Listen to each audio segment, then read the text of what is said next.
Right. Today is gonna be a doozy.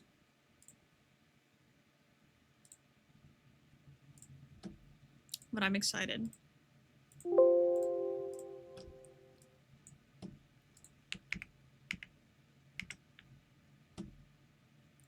Going back from the 27th.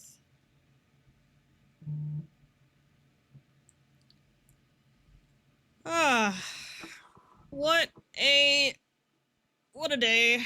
I just got off work. Highlights. What a day of lore. So much has happened. Hi, Truffle. I need to, like, make a list of all of the things I need to write, because I have a lot of stuff coming up, including I've been planning out. Virgil and Glacier and I spent 4 hours, over 4 hours, in a VC plotting out the last event of the season. Actually, we haven't even decided on a final day, because the last event isn't going to be, like, on the last day, because that's going to be, you know, we have, like, a little goodbye party and everything, too. That's probably going to be April something. It'd be funny to do it on April 1st. Hi, Spawn, ICC.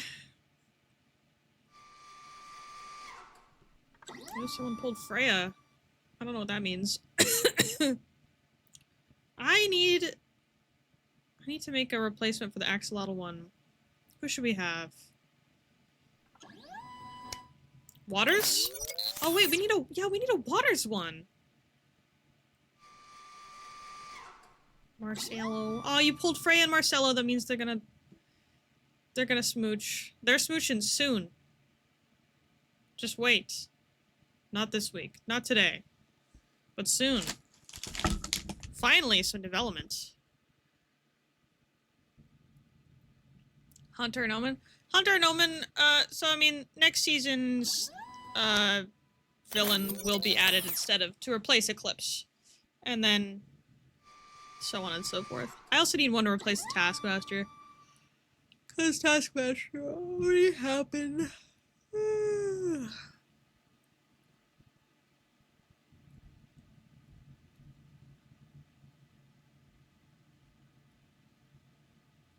Well, I think we're just gonna get started. I just realized the music. Here's the music, if you wanted to be able to hear it.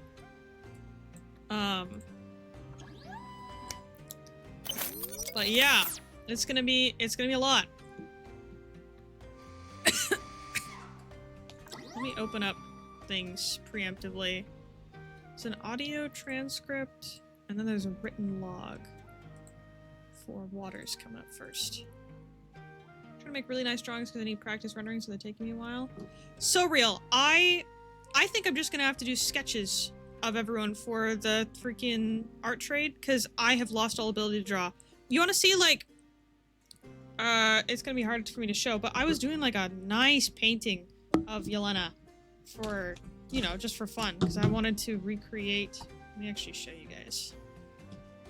Go to plain cam here. Sorry, you get to see more of my room. Or my office, rather. So, I was gonna draw her. This is my reference. Is with the Joan of Arc painting. And, get rid of the reference here. So I was painting her. I think I did a pretty good job. Let me, like, zoom in on her face here. That's better than I can usually do, you know? And after that, let me show you. I just, like, lost all ability to draw. Like, I tried drawing. Oh yeah, I locked in and I drew Yelena freaking out in the shower. I thought this was pretty fire. She's like freaking out, and I was like, this looks straight out of, like, an anime or something. That's great. Next day, I can't draw anything. I draw Nyx. It's dumb. I tried drawing Zeclipse, my favorite ship of all time. Flat colors. I can't do anything else. I can't render for my life. What is that? Anyway, so I've given up. I'm probably just gonna have to do, we have to do sketches of everyone. Because I want to draw everyone, but with 2 weeks, I'm not gonna have time. I need to lock in. Anyway, let's go over to Lord Tuesday. Ignore how greasy and grimy I look. I need a shower, but my day has been full. I woke up immediately, had to produce a podcast for a client. 2 hours. Immediately going into some lore stuff. Immediately going to work. Immediately going into the stream. Just endless stuff. Not that any of it's bad. I appreciate being able to do all of these things, but you know, okay. We're gonna listen to this Waters thing. Let's go. Oh, sorry, your eyes are probably dying because I have it on YouTube. The day is 1/28, 2015. We have just finished the investigation of the island. Based on what we've determined, a potion or a sample that has been at a campsite at the edge of the island is a biochemical weapon. I have the counteration to it created and made, but it was a biochemical weapon that was then dispersed into the waterway. I do not believe it was the cause of the island to be weatherless, but it is a danger on the island. Do you guys have anything else to add to that? No, not really. No. Continuing on, we investigated the beacon.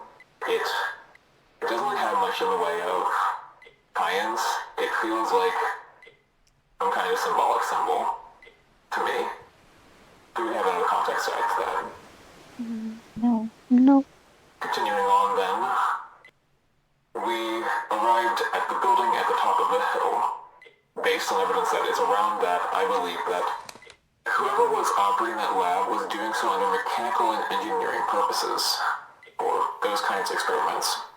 More specifically to a flight path for a drone, the pillars around the island of technological base are signal extenders based on their research to add duration or length and travel for their drone to go across the island. But they were looking for someone, if Eclipse was on the island in the same context of this person, they could have been looking for Eclipse, but there could be another reason. Do we have other track for that? No. Between the camp and the research lab at the top of the hill, I do not know if any of these are the cause of the island to be weatherless, but I did not find reason to conclude that they were. Do we have anything to add to that? No. Nope. Alright. That concludes the scientific report. What we know and what we will do with it will come later. In tape recording. Alright. And then we have written log. Kron came up to me in the middle of transcribing this, gave me a plush squid. Aww. I thought it was found on the island in a clue of some kind, so I scanned it. No results, no tech. I think it is just a gift to me. Aww. I remember reading about the Kron thing with the squid. On this day, myself and a small group of SUNC employees navigated the island with no rain, but not before discussing something important that I had been working on. On day 1, a group of investigators came up to me with water samples they discovered on the north coast of the island. The water there reportedly looked strange to them and was decaying the land around it. Promptly after, Feather handed me a vial from that same site privately and claimed to believe it was some sort of immortality serum. She did not drink it. 20 stream streak, that's insane. When I assessed the vial and the water samples, I found an immediate connection. Contents like what was in the vial had been dumped into the water there. Contents of what the vials were was a biochemical weapon. Nerve agent. It would and could kill a mass number of people on this planet if it was to leave this island, but context from a note implies that the chemical reaction disperses upon leaving the environment of the island. I assume the same would go for the effects of it, but I cannot be sure of that, so I refrained from risking the knowledge until I had produced enough of the counteragent against it for everyone on the island. Ooh. Interesting. So it was... Because, like... We'll find out who this is. But the person who made this... Did they know it would just disperse, or was this like a test? It will no longer cause anyone harm. But who made it? I had a theory.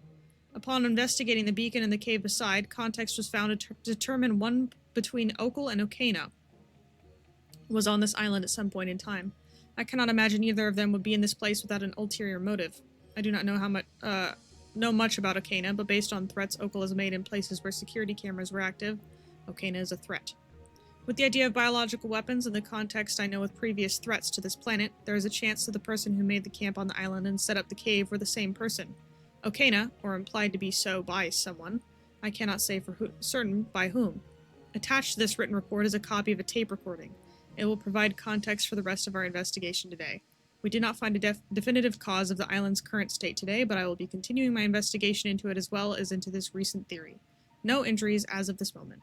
Director Einwaters of SUNC. Did anyone get injured through all of that? I don't think they did. From Croy. I think this is cut off. Do I need to zoom in again? No, that's too much. No. Did I mess this up?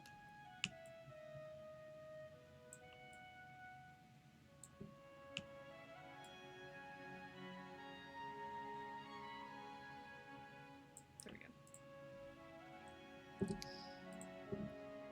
I visited Zinnia in the hospital today.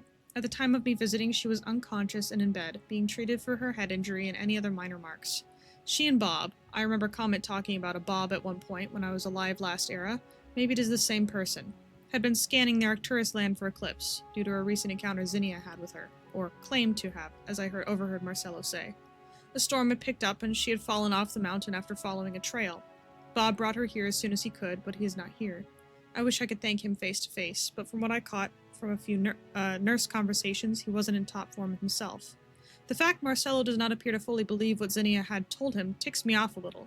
What was the point of that list I retrieved and gave to Freya, where herself and him are the last two on it, if he was to disregard the risk? Krufik, Comet, Ladice, Freya, Marcelo. A hit list, obviously. Eclipse must know Freya is a Lumeran, or some form of powerful being she cannot kill alone. Marcelo is not. He is human. No matter how much technology or security he has around that faction he spends his days in, or how big his ego appears to be, he is still at risk. Luck never lasts forever. He should stick close to Freya for the time being, though I doubt the captain will listen to the dead person. I will see if I can get a rough idea of Eclipse's travel patterns. I still have my old notes, but they have been outdated since before the winter ball. I will find Freya and speak to her directly, address my concerns. I will try to gather what I can, while keeping my attention on Kindlegrim and Kron's whereabouts. From what I know, they went on a mission with Light, Waters, and a large group, including Comet and Feather. They will be safe. Okul has no way of knowing they are there. It will be okay. I will spend my time more wisely, whatever short amount I have left. What do you mean, whatever short amount you have left? What's happening to Croy? Oh, hold on, I'm in editing mode. Alright, this is... Oh, I see why I had changed. Okay. That's why. Okay. Wait and see. I'm scared. Yeah, that's fine. Alright, this is dance lessons. This was my assignment for the writing course. And Virgil had some things to say about it. But I wasn't allowed to edit anything after you mentioned things. I was the opposite of locked in for this. Anyway. Freya kicked her feet up onto Marcelo's coffee table and began to flip through the day's paperwork. Normally, she was in her office during this part of her routine, but once in a while, she liked to treat herself to extra time with her favorite person and hot chocolate. She thumbed through branch reports, general complaints, and suggestion box entries until something caught her eye. A letter with flower print addressed to both her and Marcelo. She opened it eagerly and smiled when she saw the card. Save the date, in big cursive letters, and a picture of Mira and Dante. "What's that?" Marcelo asked as he sat down next to her, a mug of something hot in his hand. He peered over her shoulder to get a better look at the card. Inside was a handwritten note directed to Dad. Freya passed the card to Marcelo and leaned back into the sofa. She'd never been to a wedding as a guest. She'd always been the venue builder, the coordinator, or even the officiant. What would it be like? "Do you think they'll serve banana splits at the reception?" Feather mentioned. She thought out loud. Marcelo chose not to answer and returned the card to its envelope. "I'll have to find someone to repair my suit," he sighed. Right, it was still burned from the winter ball. It was a shame. She recalled how handsome he looked in it when they were dancing out of the garden, or rather attempting to dance. Uh-oh. We won't be expected to dance at the wedding, will we? Her previous excitement was replaced with worry. Probably, Marcelo shrugged, but you'll be fine. A smirk grew on his face before taking a sip. You seemed to get the hang of it at the ball. But that was alone, away from people, she grimaced, then pouted, trying to choose an expression that would communicate to him that she was genuinely concerned. What if I step on someone, or knock them over, or knock you over? I don't want to embarrass you. I promise you're not going to embarrass me.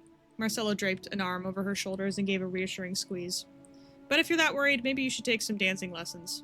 Freya's face lit up. And you can take them with me. She whipped around to face him, grabbing his arm and causing him to jump slightly. I'll put up a poster in the community center. Whoa, slow down, he chuckled. I already know enough to get through the wedding. The bar is going to be my dance floor for most of the night anyway.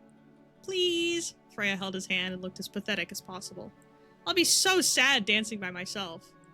Marcelo sighed and dragged his hand down his face, poorly hiding a smile. Fine, I'll go, he conceded.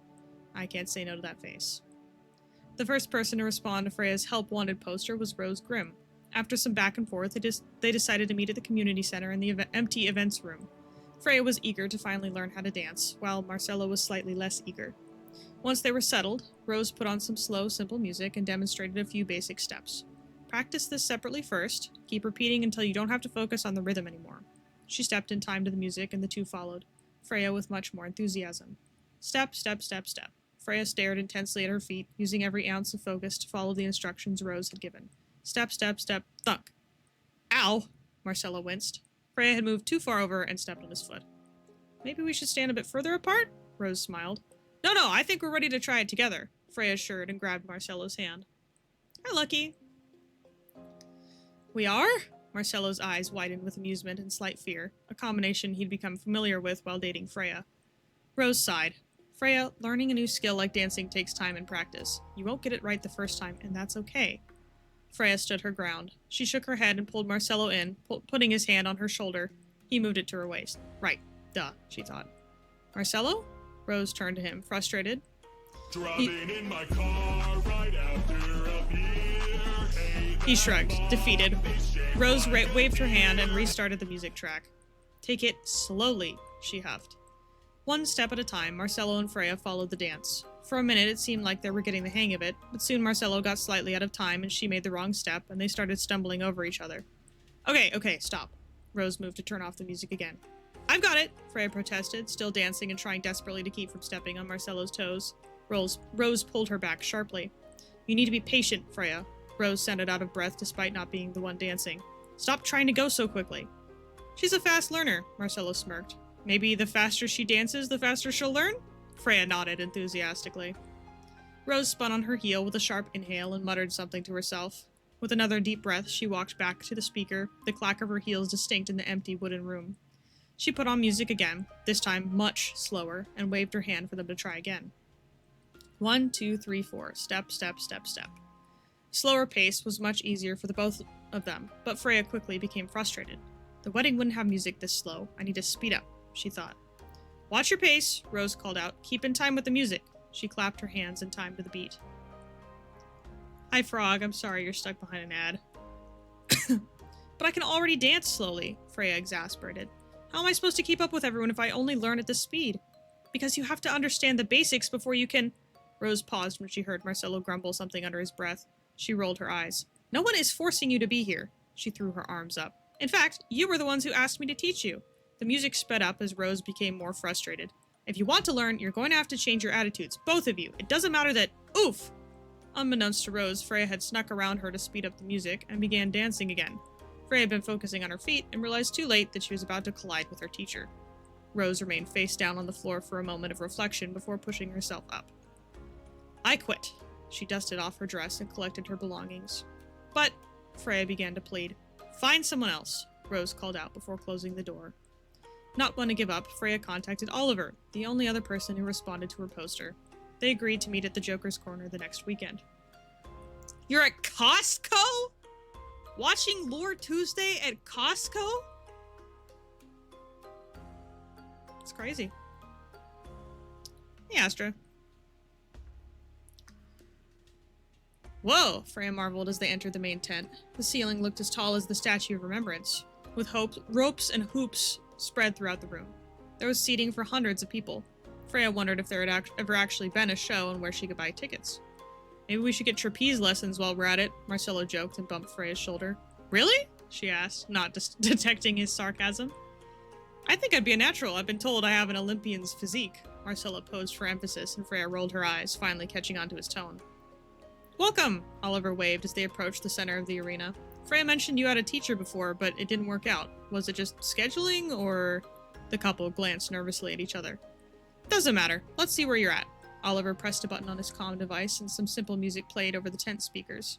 The duo stumbled through what little they remembered from Rose, while Oliver watched in horror. Maybe we should start separately instead of together, Oliver scratched his head. We did that last time, Freya said as she moved far from where Marcelo was standing in preparation. It didn't turn out much better. That's what learning is for, Oliver adjusted something on his comm device. Repeat after me. The music began and Oliver demonstrated a few steps. He moved gracefully, like he was dancing underwater. Freya was mesmerized. Maybe this is what she was missing the whole time. She and Marcelo copied the moves, and after a few minutes, Oliver instructed them to stop. I think you've got it, he grinned, proud that he was able to get through to them. Let's try it with both of you. He motioned for them to stand together. The music started again, and almost immediately Freya stepped on Marcelo's foot. They reset and tried again. Marcelo stepped on her foot. They tried again, and somehow managed to step on each other's feet at the same time. Oliver scratched his head once again and sighed, unsure how to proceed.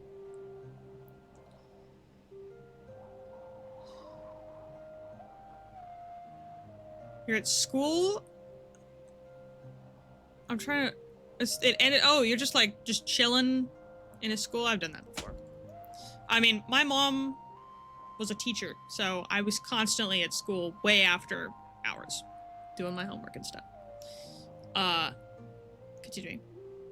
I think that's good enough for today, he eventually stated. Did we improve? Freya asked eagerly, still tapping her feet to the non-existent music. Oliver hesitated.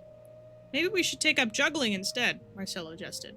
Later that afternoon, Oliver messaged Freya suggesting they find another teacher and apologized for not doing a good enough job. Defeated, Freya shared her woes with her baking class that week.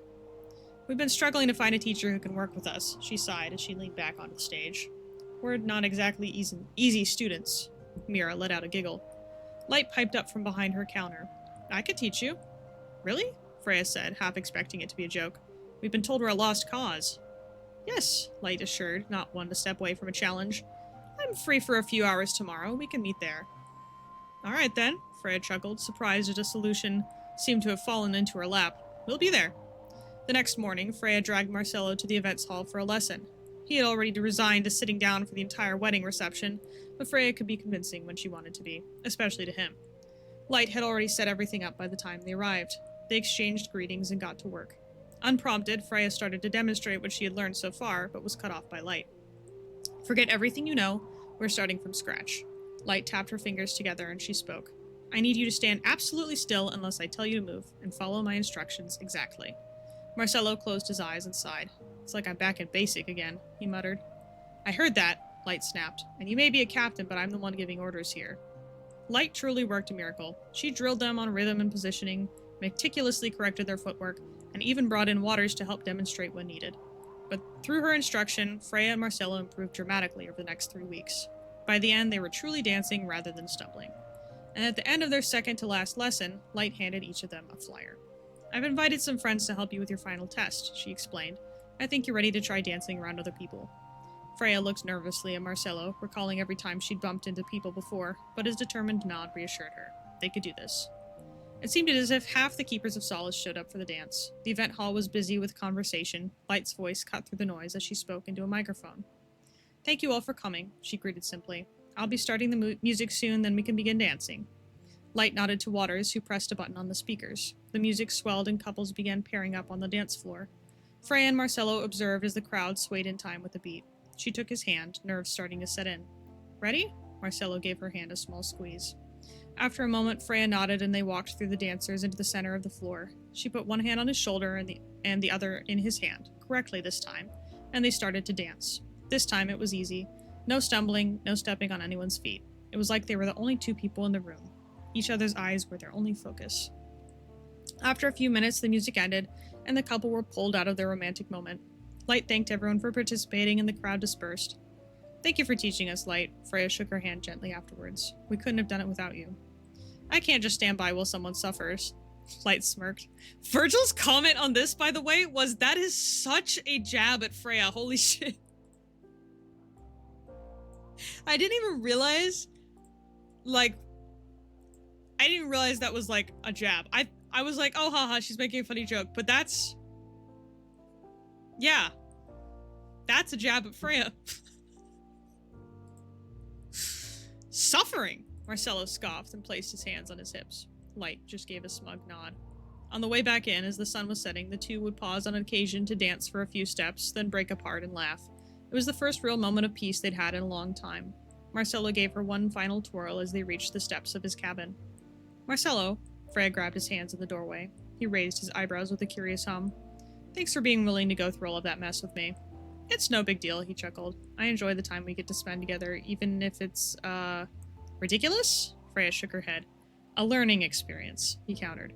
They stood hand in hand for a minute, neither wanting to say goodnight quite yet. We can finally dance without having to sneak off somewhere, she noted, swinging their hands a bit. That's true. Unless we want to. Also true. Another pause. The wind blew at her back, as if it were encouraging her to do what she'd been thinking this whole time. She took a small step, leaning closer to him. Then she gave him a hug. Chicken, she thought to herself.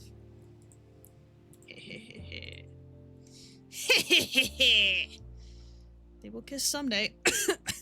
Not today! I'm getting DMs. Who be DMing me? Who beeth DMing me?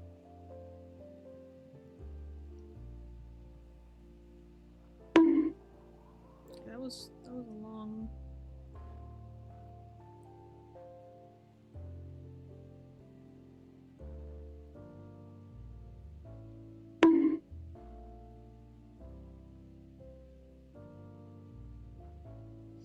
Okay, next up is the beach episode. From Frog. I'm so excited for this. Grab a snack because this is 40 minutes long. I'm gonna grab some Twizzlers, and I have rolled gold tiny twists. Twitch is tweaking out. Stream rewound? It's weird. Sorry, flashbang. But yeah, I'm gonna give you like 30 seconds here. Go grab a snack. I'm gonna grab my Twizzlers. I already ate all my Reese's Pieces. I went and watched Iron Lung yesterday. I didn't like it. I'm sorry. It was not very good. Love Markiplier though. You know, I will support him. Whatever.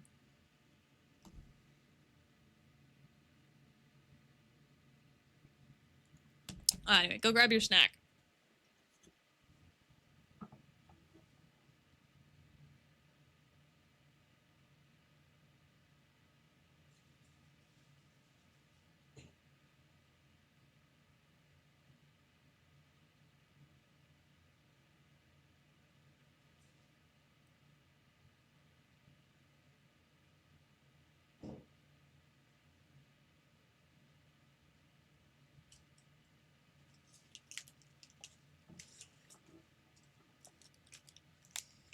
Oh, don't tell Virgil I'm stealing his Oreos.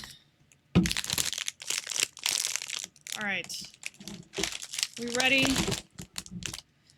40 minutes of Frog masterpiece. Here we go. My favorite event of the whole season so far. I'm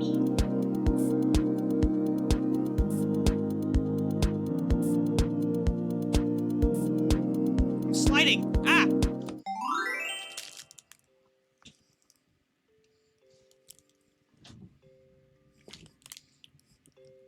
Oh no, Frog, do you want us to like wait until later to watch it? So you can be home?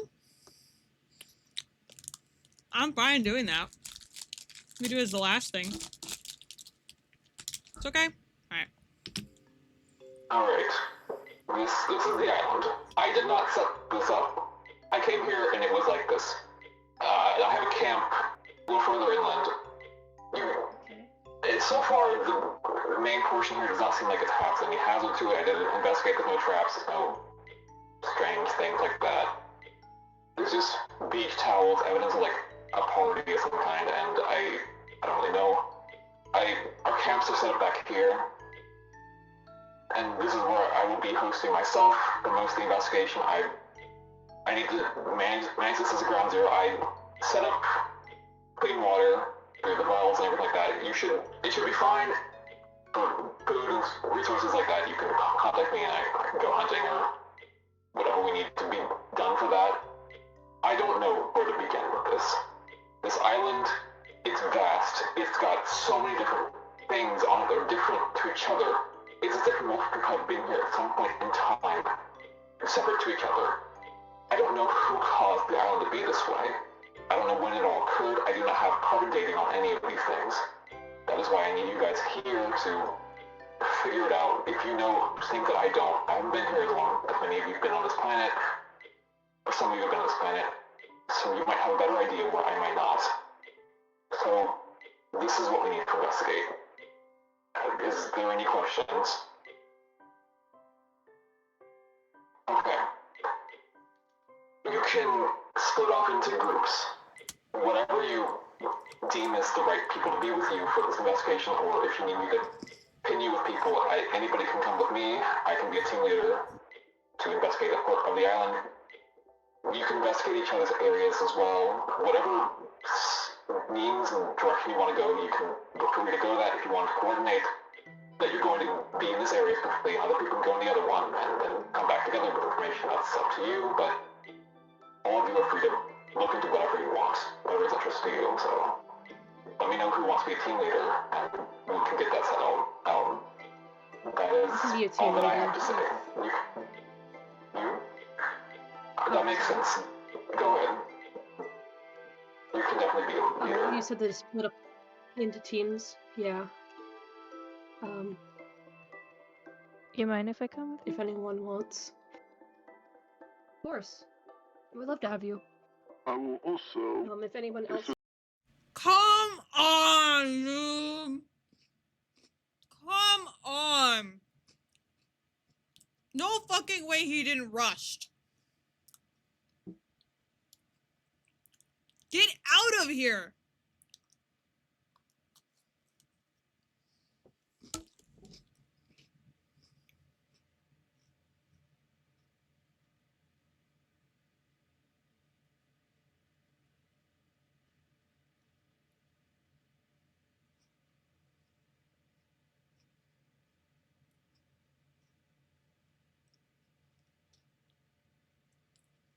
Get the fuck out. To this team. I'd like to join. That's why I kept asking you, Sergeant. You gotta tell Freya that violence was on the island. She only heard about. Nobody told her that violence was there. Nobody said anything. I'm dismantling violence at the beginning of next season. Yeah, we're open. I don't know. I don't want to put too many people on one team. Yeah, I don't know how many. Oh, Frog doesn't know. I feel I like hope 50 to go to the main structure up back there at some point. Not to begin with, it needs to be investigated by people who are armed or able to check if it's got traps or defenses, and whoever wants to do that, that is, depending on who comes to my group, I might want to eventually go there, so that's something to be noticed of, but I will be putting myself in danger in some places. I'll join you then. Violence submitted a theory.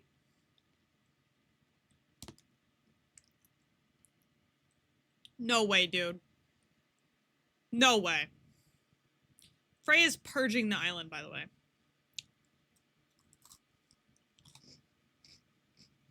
Actually, she's just gonna blow up Solace. too.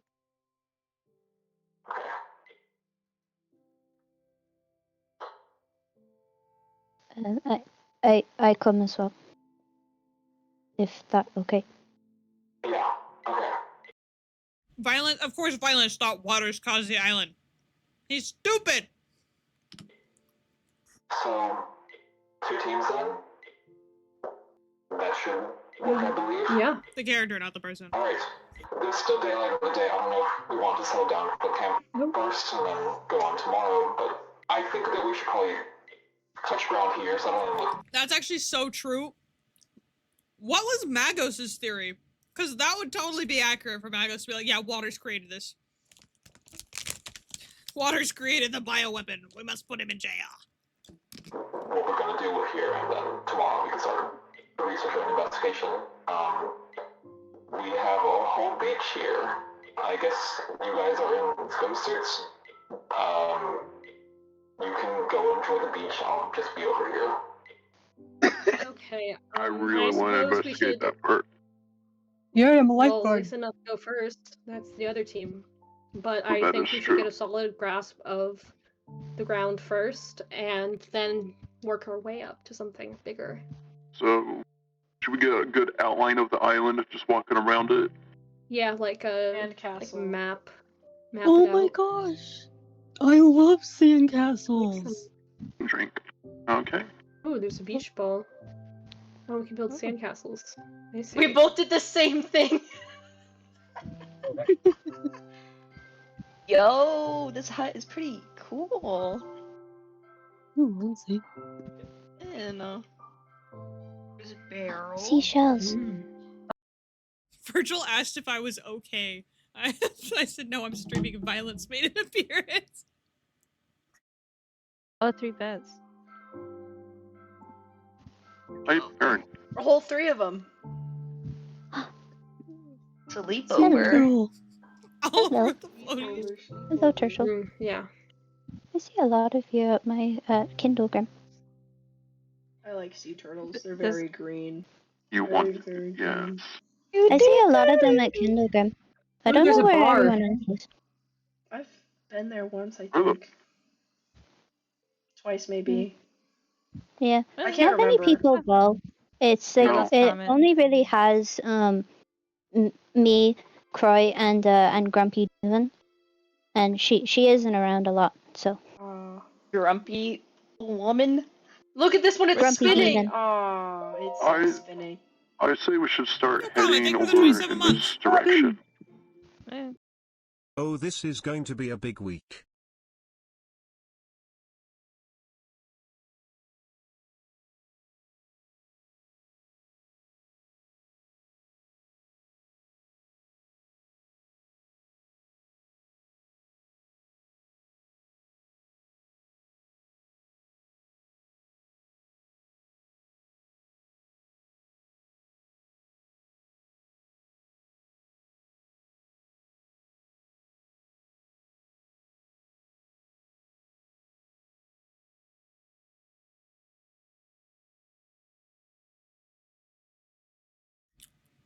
That's my fault. My fault entirely. I hit the mute button on my microphone. I was saying, quantity-wise, there's not too much Lord Tuesday. Quality and quantity of words within those documents, I think, are a lot.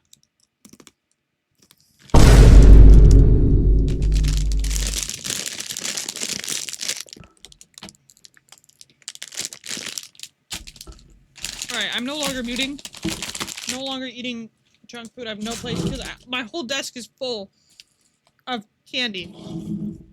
We went to watch Iron Luck. So I got candy at the theater, and I have all of my candy left over. No longer muting. Damn smoky Where- boy. We're supposed. Oh, comment. There's a bar back there. Ooh, drinks. Oh, there's Of another course, one. that's the thing. I think there's a, we if, should not get Feather is fighting the distracted. bartender. Oh, Go Feather. with You like sea Oh, you turtles. don't. Feather You killed already the know what I bartender. like. Hero. Here's the thing. Here you I go. don't know if There's this is more. even drinkable. That is one I'll big test mushroom. it. Okay, hold on. Hold on. You hold on. dumped the turtle. How dare you? It was really well shot, Frog. Good job.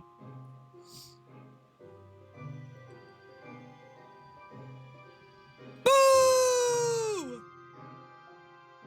Boo!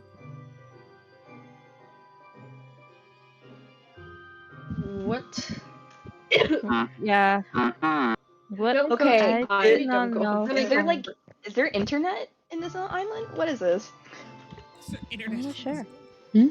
Does Solace have Wi-Fi? I feel Is like this like a medic tent thingy? They even cleared out this area for it. Does They- Freya act as this an is antenna? someone who Looks- knows what they're doing. Well, I hope we will not need it. I also Is hope it a- not. Is it an antenna or a jammer though? That's a good That's a good question. question. Ooh, there's a house. This place looks nice. Oh, book. Onwards. Ooh, book. Oh, Second, I have to say. book. On fishing. I found Mind reading someone. it out? Yeah, why is Magos here? Lucky is suffering. This is why I'm number 1 violence hater, number 2 Magos hater. Well, maybe I'm also the number 1 Magos hater. Magos is going to jail. How about- Trusty Rod. The Welly's Fisherman's Boots. Tale, Volume Welly? 1. I spent the first day going to sea, taking my ship off the coast of my home, and then watching it fade in the distance. I don't know when I'll return. I don't know if I can. The sea, it calls to me. When the days grow rough and the people go scarce, the sea will always be there.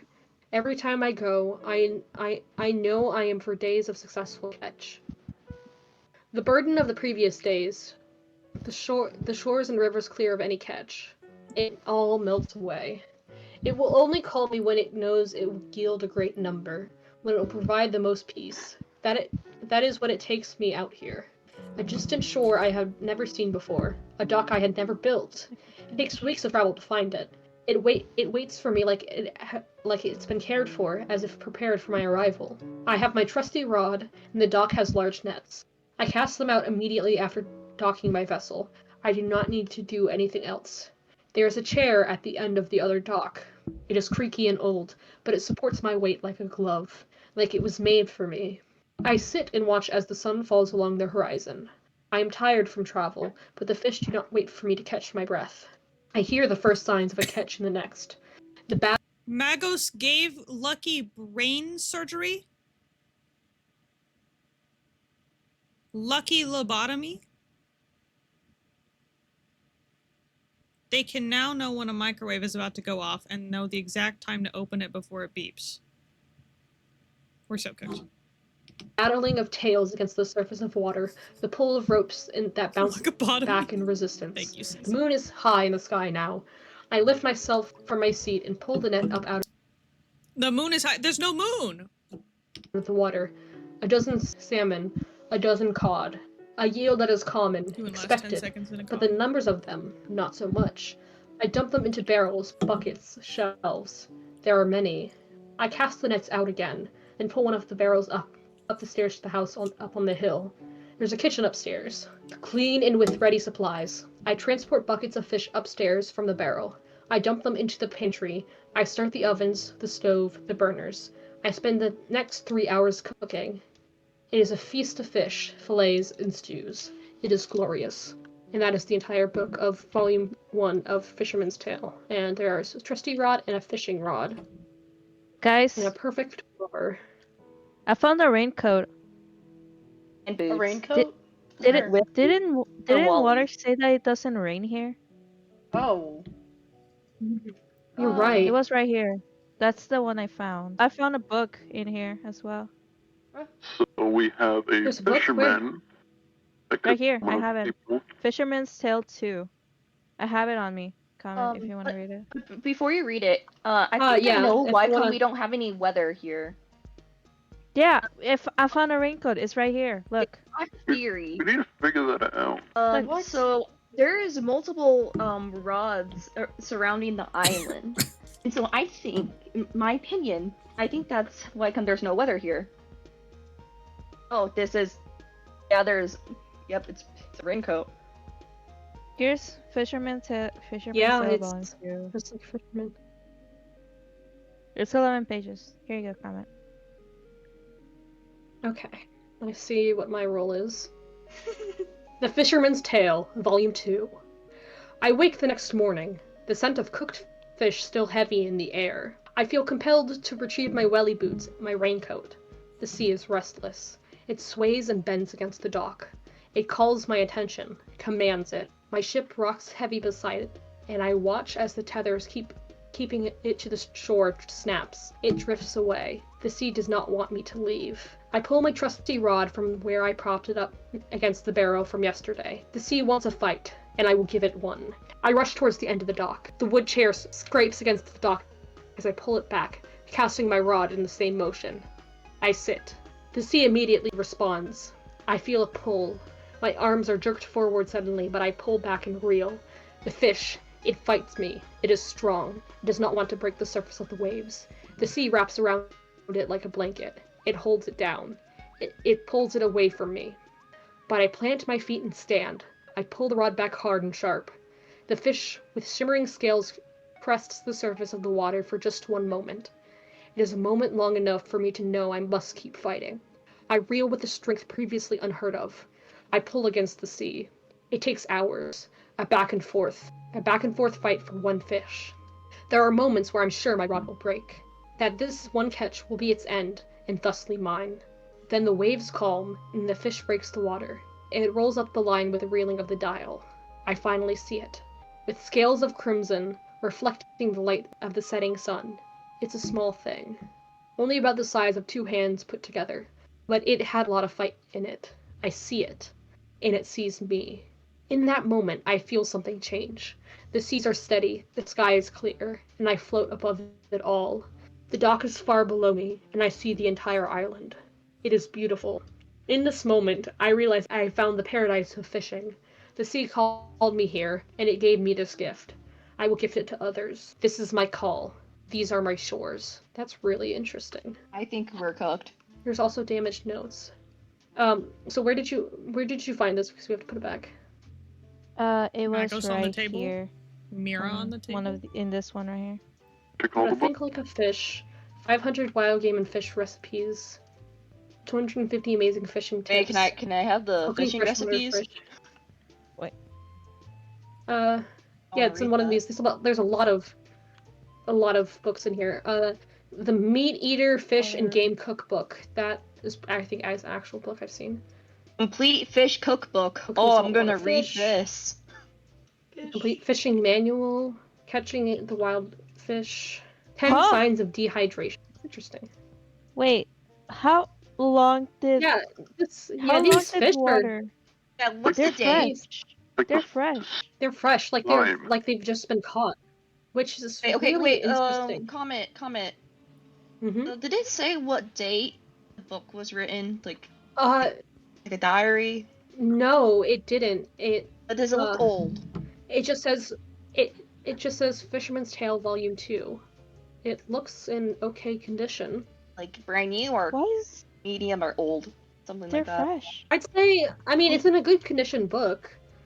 I don't know what I'm supposed to answer, Oh, Yeah. now I'm. Oh gosh. I don't know what I'm supposed to answer. but it looks. Comment. Oh, hello. I mean, No, this is I great. may not be really knowledgeable. How long does it take for fish to go bad? Easily, in my opinion. It goes. I mean, depends on if there's certain conditions, as in if it's been, kept in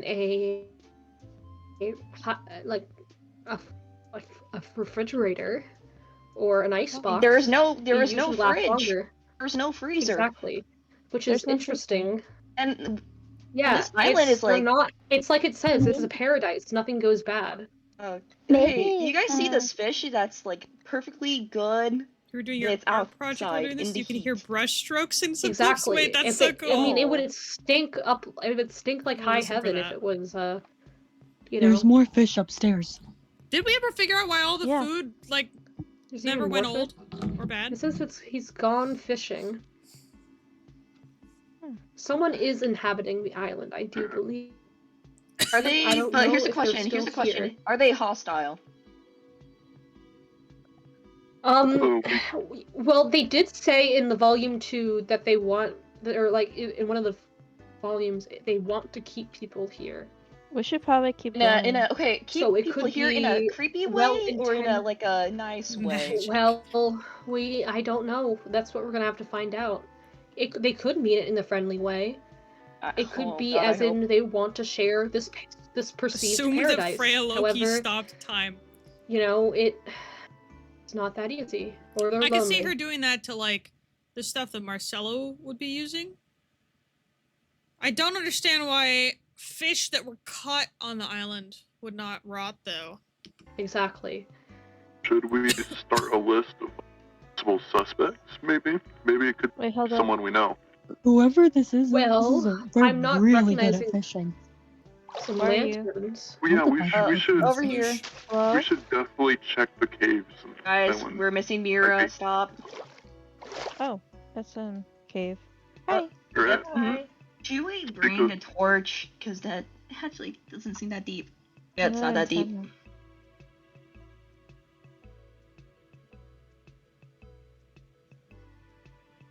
So I theorize there might Oh, be there's like another antenna over here. Just behind Yeah. the thing. Yeah, I think there's antennas Over all here. the way around this island. It's on a parameter. Yeah. Oh, Now the question. another Ooh, campsite. It looks like a camp. That's a Uh, campsite. This is very different from the one from earlier. Feather Yeah. touch It the is. That's water. not. This is not made by waters. Yeah. Oh, Or- there's. Okay. Oh my gosh, there's books. There's so many books. Holy EX1. crap. Okay. EX2, Ground travel log. 3. Okay, The part okay. is like that 'cause I didn't Everybody catch put the the, camera put went too far back, down. the back. I will go Put them through back. and I will read them. Travel log 1. I found a key, by the way. Oh, come over An here. Bob. island with no soul on it, and a direct line of separation between itself and the fog before it. An unordinary sense of reality. Something that has been controlled or changed. To what end? What purpose? And how can it be utilized? That is Travelogue 1. I am reading Travelogue 2. After a thorough investigation of the island, I have discovered evidence to indicate that some have come here before me. Abandoned structures left to rot. Campsites with well burnt out pyres. They've all left. There's something I'm sure about, though whether or not they will return, I cannot be so. I will maintain my camp on the furthest shore here. It should remain undisturbed. It will be the perfect. Okay. I found a book of hymns, but it's in a different language that I don't understand, and it looks Wait, like what? it repeats itself over and over again, and it's in handwriting. Do you recognize the language? No, it's not. Here, How about let me- you? It's not from a human. Oops, sorry. At Okay. least from what I know. Yeah, no, I don't see. I don't Painting recognize here, it, I which gotta is listen strange for because it. I can at least recognize usually languages. Was the thing that books I've Okay. seen. I've got Travelogue 3 here. There's a hypothesis I wish to test. This island is vacant, and may be so due to some incident that occurred years before my arrival. That very incident may have made this island a perfectly unique subject for irregular test results. Results previously thought fixed are impacted with a variation on chaos. A whole new variety of a result pool. Options, ideas, opportunity. To test this, I must travel away from this temporary domicile. I need samples, is out of I the- need specimens. I just hope this person's still alive. Angle right now out of the camera. Magos, Maybe we'll find them. Magos, I found this. Do you know what that is? Like a chemical, not Can I see it? You cut off. not drink, no drinking. Okay. So what I'm holding might be. Uh-oh. Hello?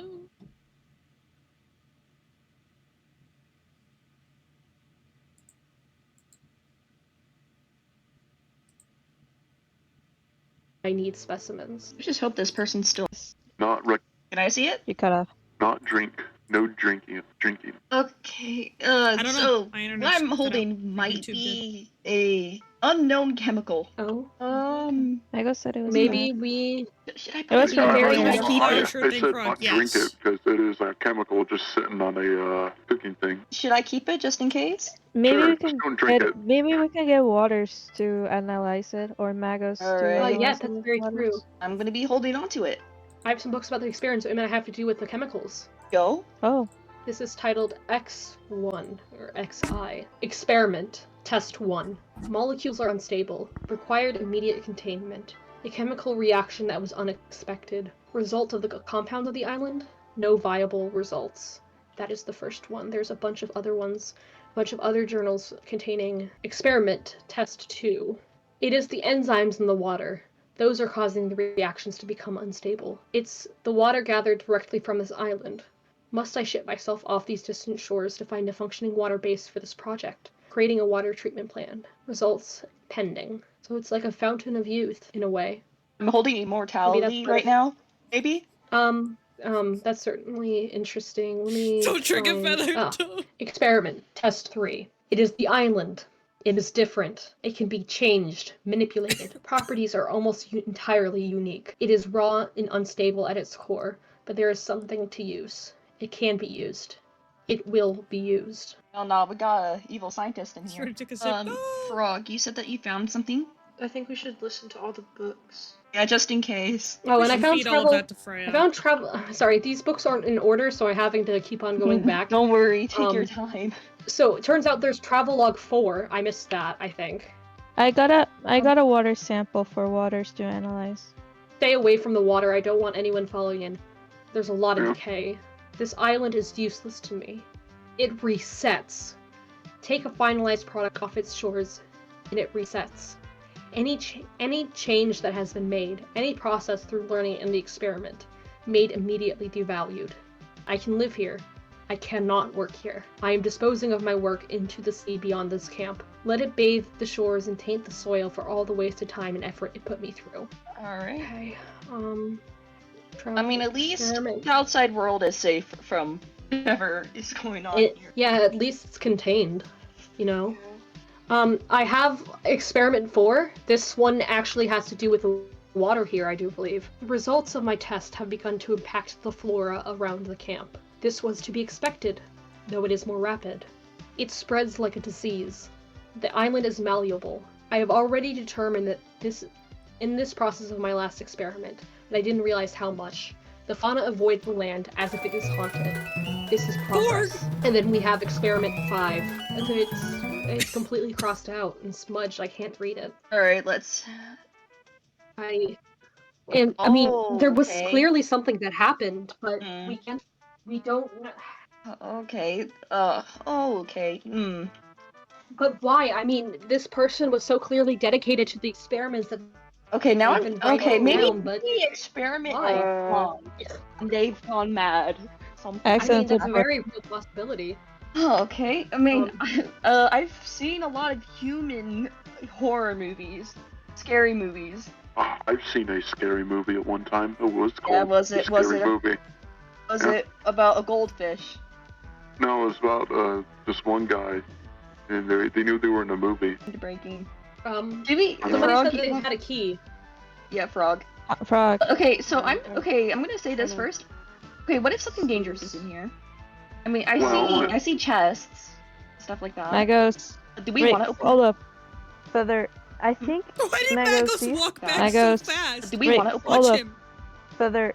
I Jeez, think. bro is Magos, do you skedaddling. have does your mask work against like general viruses? Do you mind to know? Could you repeat that? Does your Was it mask work sped up? against viruses or like gas and stuff like that? Yeah. I Okay, you think go the Magos first. should You're be- sacrificed. Yeah. Yeah. Give me the key at least. Like, can you back up? That's funny. Make sure you don't touch the So- water. The water yeah, feels my- weird here. I don't like it. Okay. What could? Comet. Not much can kill me. Hey, at least Is everything fine in there? Well- good. Yeah, except for a little skulk in here. Oh. Hello, Oh. what? Okay, let's open these chests. That's Look. Warning. Oh, guys, we're cooked. Get me out of here. Get me out of here. Before it blows up. Okay, yeah, okay, come on, guys. I gotta open the door. Oh, what's wrong? there's Okay. a warning. Yep, I have the book. You wanna read Is it, that Comet? Sure, it seems to be I'm the one that's gonna be reading things. I mean, you have a lovely voice. Warning. Voice. If you are reading this, leave. There is nothing Oh. for you here anymore. Okay. Oh. Okay, There's I a told lot of- you. There's a lot of Hey, do you decay here. think the water outside of this area is infected, or just the water right here? Well, I mean, right. there's hold on. decay. Let's walk out. Okay, hold up. Let me check Oliver, something. please There's do another- not touch guys, water. there's another I don't want to antenna. lose another family member. Guys, Well, There's I was just gonna antenna. say if it was the water out there, I'd advise Light not to eat the fish I gave them. Yeah, there's an there's. antenna over here. Yeah, There I is. think there's a tennis circle in this whole island. But I've been saying. So Have we It gone looks to that? similar. Yeah, we did. Have we gone to that cave? That's Yes. where we were before we came over.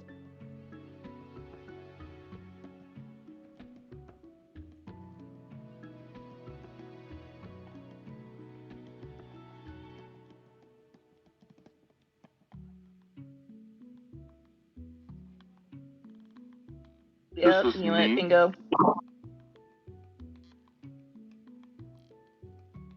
And There somehow doesn't it look managed to to be lose you much guys in a matter decay of over in this area.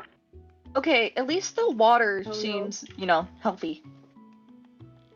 I've just been swimming not in gonna- it. It seems Do not okay. get close to the water, guys. It's so funny that like the text is all yellow. That's Freya's color for everything. Where did the stairs go? Nobody There's thought. a- Flaws there? I'm gonna check this out. I found a book. Ooh, Okay. okay. I'm just gonna. Where? Forgotten Ideas. Okay, Oh, forgotten no. ideas. A ship's quote-unquote manifest, or a journal of the travels of a lighthouse keeper before he became lighthouse keeper. I don't know. Oh, something yeah. like I that. figure that was set up So very maybe slightly it's in like mind a- as I thought Eclipse has It's a lighting yellow. idea. Sorry, me and Mr. Tank found that earlier. I was Eclipse didn't trying to want to figure out where talk because stairs all go. of you were talking. Bedroom house. Wait, hold up. This is weird. get There's on. supposed to be. There's Is there nothing anything Go up to the there? left. Go to the left. Go important to the in left. the Go to the cave. left. Hold Hey, on, guys, I'll check out see if I can the- come back.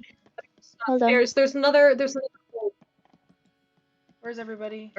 What? Okay. I am glad I have stable legs. Thank you Yeah, for there's, saving us. That's weird. The house is like it's unfinished, or This is a big tree. there's nothing there. I climbed on top of it, there's nothing there. Well, from what I can tell. Yeah. Yeah, there's nothing in there. It's just Okay. another sign angles? mentioning something The about a ladder. triangles? So, nothing.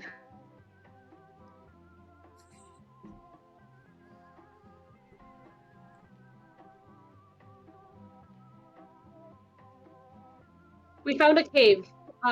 Yeah. Okay, so, it's very, I would say weird, because there's a green screen with a cooking show. Like, a Yeah. whole kitchen. What? Let me see. Wait, what?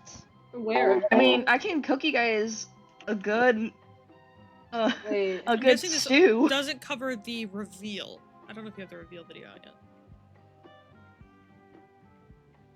Right here. Oh. Oh. And there's like a Oh. little. There's like books on the other side of this. Oh, This is Books? interesting. wait, Cooking Floorboard. Oh, there's a book here. wait. And- Some oh, of the yeah, food it's a- is. Green. I have a book called The Wish, The Boy Who Wished. There once was a boy who used to stare up at the night sky through the window. I knew him well. His bed was across from mine. One day, I asked him, "Why do you stare at the night sky?" He turned to me. "I'm waiting," he'd say. "Waiting for what?" I asked in return. But the boy doesn't respond. He just looks at the night sky again. I'm sleepy, so I go to bed. The next night, I ask him again, "Why do you stare at the night sky?" Again, he responds back, "I'm waiting." This time, I stay awake. I stand up from bed and walk over to his. Waiting for what? I look out the window with him. "I'm waiting for a wish," he says suddenly. I look at him, confused. A wish? What wish? Then he points deep into the night sky. A light shoots across the sky. He follows it with his finger. I follow it with my eyes. I wish to be away from here, somewhere peaceful where I can be alone, he wishes. And the star stops shining. I look for it, but I can't find it. Where did it? I look for the boy, but I can't find him. That's it. There's a bed. Like if Comedy somebody somewhere I else. noticed something. Feather. Hey, Put there's it a- back. Put it back so Myth. So Some of these, some of the food is renamed. More really? fresh it's an food. eye. If Why you is could it an wish eye? for anything and then an eye symbol. There's an eye symbol right Eye. here with a cookie. Oh. Oh, Hi. Oh my god. Oh. Isn't guys, that the Guys, I think I know who. I... Frog, do you know what I'm thinking? There's three Is that eyes in one of this the one. There's TV always, guys? there's always three eyes. What's up with that? Is it one of the Just TV ran guys? away. Because I know he had a thing with that. Oh, Frog. You guys saw You're you so saw you saw the finished. Did you see Guy Clay too. Edible? Actually. I've been Guys. told, but I haven't seen him. He's just a weird do you TV not guy, that's all I know.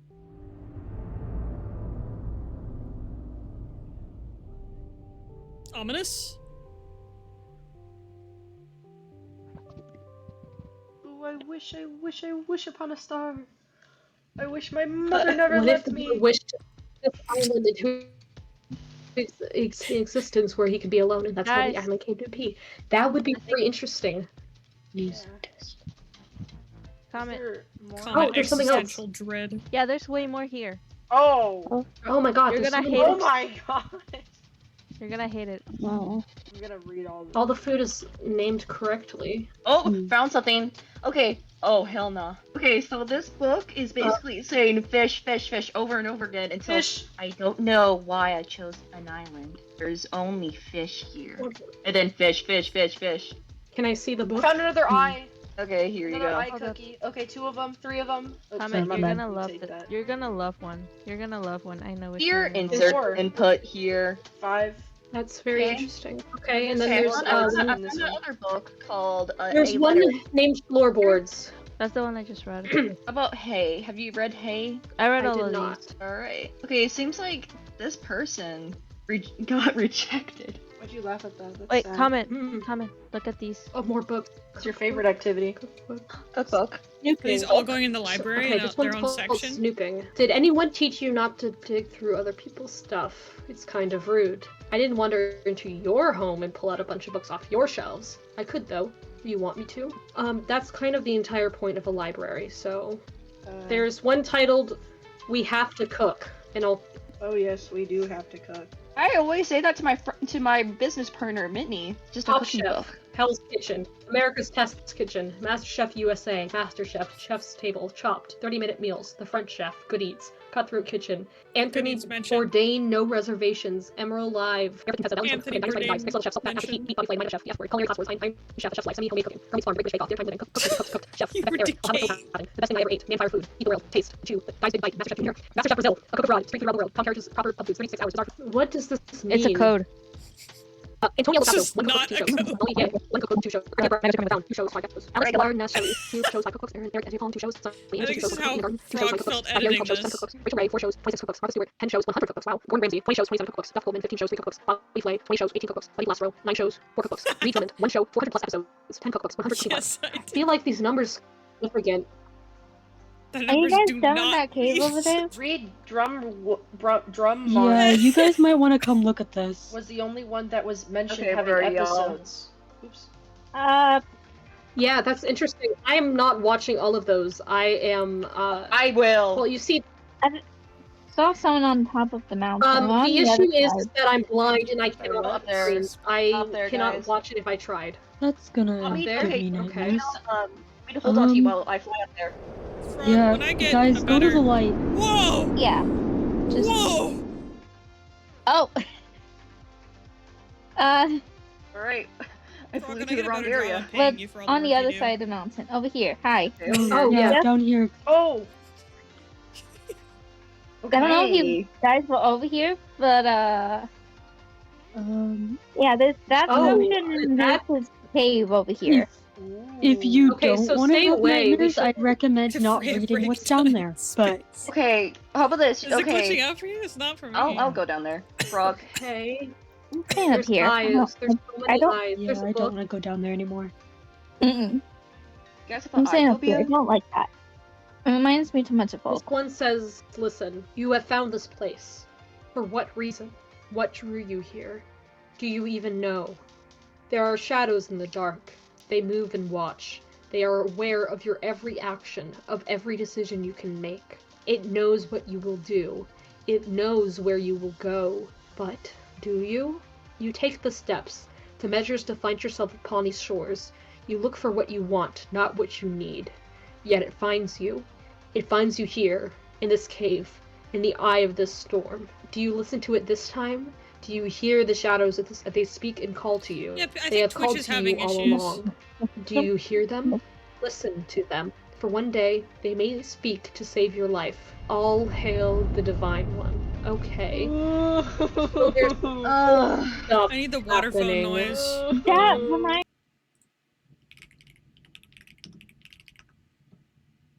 I'm gonna get an ad.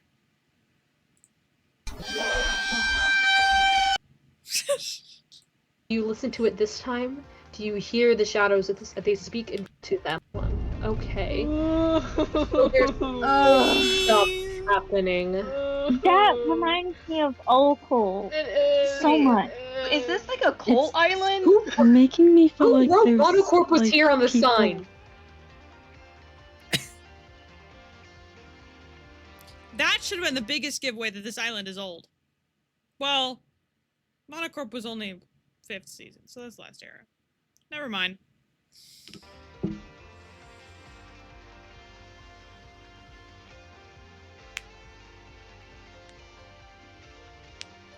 keep thinking it's old. I don't know why.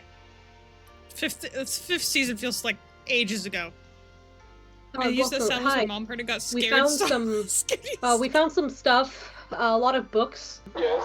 So I do believe Mira brought water samples for you. We found some water that was. There were some books about experiments specifically regarding the water. I've handed out 7 walkie-talkies that I brought with me. That's all I have. If you don't have a walkie-talkie, stick with someone who does. Just to make sure that no one, like, falls, because there's a lot of cliffs and stuff here. So if anyone gets hurt, you can get a hold of someone else. I think people should pair up with someone that has a weapon if they don't have one. Just What, in Feather? case. What does that mean? So you know the other islands? Did we see any antennas on them? No, I didn't see anything. Okay, so No, should we you're test right. this out? We should go back Should there. we test this out? Wait, Pokemon okay, or hear me out. We should go test out, a couple of us, stays in this island, and some of us goes to the other island and see if we can use our comms. That's so true. Okay. This might be a good test or a really, really horrifying test. I will go to the other island if anybody Upper. wants to come with me. Bye bye. What are you gonna tell? I'll be back. You're gonna tell on us? Aren't you like colorblind now? No, I'm not colorblind. Dogs are colorblind. I'm regular. Okay. I'm regular.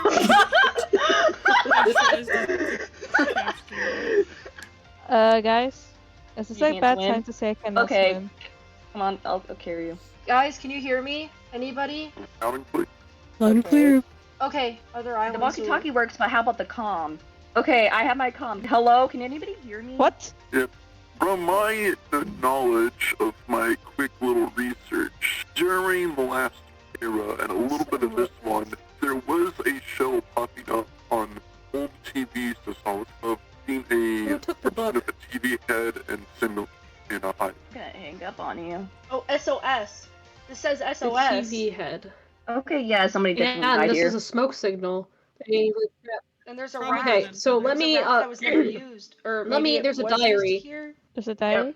Somebody, I'm calling it. Somebody died here.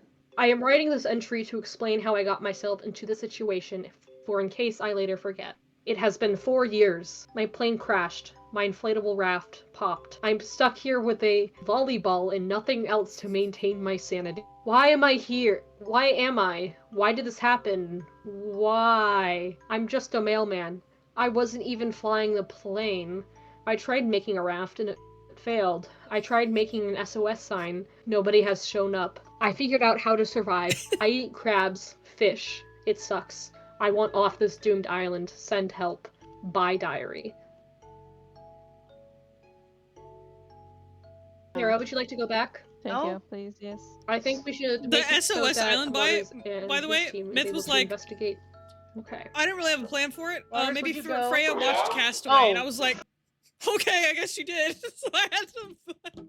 I was like, okay, Freya watched Castaway. Okay, I'm blind. My. I eat crabs. I told you, colorblind. No. You've been really quiet. I was falling behind you guys. I was at the fishing hut. I'm not seeing I a didn't plane. even notice. Okay. There's 12 beds from what I've counted and 10 people, so 2 people can have their own tents if they want, and everyone else needs to pair up. Come on, I can take Edited first was like watch. someone genuinely died. Okay. I'll be in the medical tent.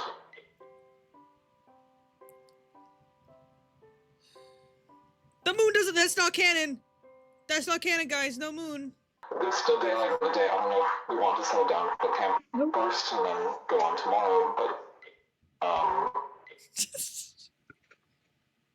anyways. Anyways.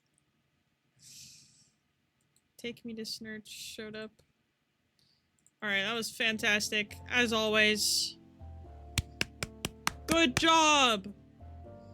Ooh. Kind warning, loud glitch noises. A discarded tape recorder was found at the riverbank, nearest to the Keepers of Solace marketplace. It is aged and worn, most likely unrepairable due to damages. There's a tape inside that is less damaged and appears new. Alright. Okay. I am glad it is still working. Okay, currently I am walking towards the Keeper of Solace's area, northward from Kindlegrim. I have my projector and my journal with me, and obviously my voice recorder. I nabbed them from Kron's house before I left. I mentioned tracking Eclipse in one. What do you mean, what? No, everyone knows that there's no moon on Solace. Because Freya, like... So, okay. Short explanation here. Freya only... Because Lumerin eat, like, celestial objects, right? Freya only really had the energy from eating, like, a star. Like a big star. But a star. And, so she used that to make Solace's slightly smaller star. And the planet. But she didn't really... She wanted to be able to, like, use the rest of what she had on, like, terraforming and all sorts of stuff. You know, she wanted some leftover. So she didn't make a moon for Solace. But anyway. No moon yet? Who knows? One of my written entries, getting a rough idea of her travel path.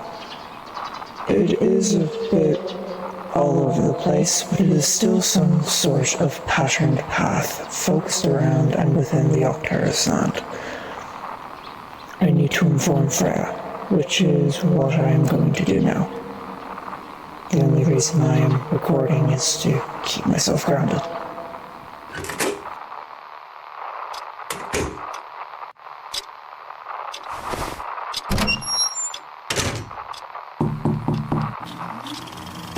Freya, I apologize for disturbing, but I need to speak with you. She's not here.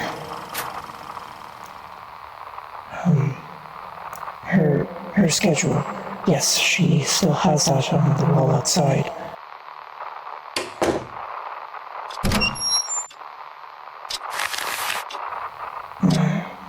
What time even? 8:46 p.m. So that means she is with Marcelo at the moment. I suppose that is convenient. Let's see, it would take an hour to get to Octaris Land.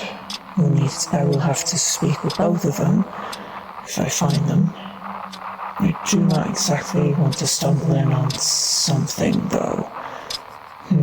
Maybe if Judge Mero was... She is near. God damn it.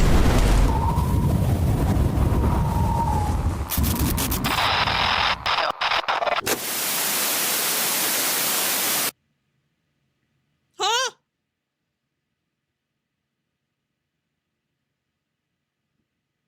What just happened?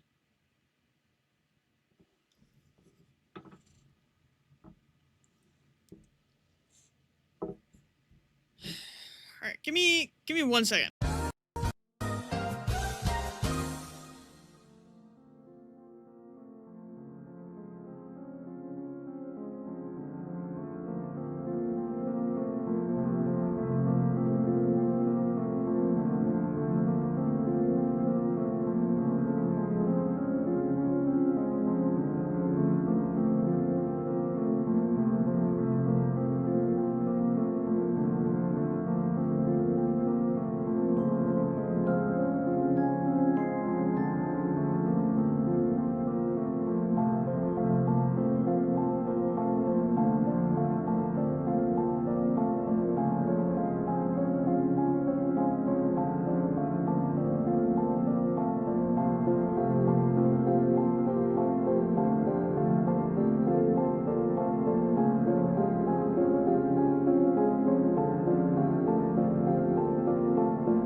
Alright, I'm back. Sorry. Alright, now we have all the crazy stuff that's going on. Here we go. 17 pages. Oh boy. Let's give you something else. Content warning for violence and disturbing imagery. I am ready. The rain fell lightly upon the still land, the mountain crawling into view through faint dew-clung fog. The oars of the boat she sat within splashed into the water rhythmically, pushing her further along. A light struggle partnered with rowing on one side, the sword still imprisoned within chains in her grasp. But she had no other choice but to manage, and manage she did, her rowboat meeting the crunch of the sand. Finally, Ogle breathed, stepping up from the small confines of the boat with the assistance of stabbing the sword's blade into the sand. She dragged the boat up onto the surface with her before straightening up, turning her head to the land she remembered. Not a single notion was sent about the events that occurred before she had left, not even a report.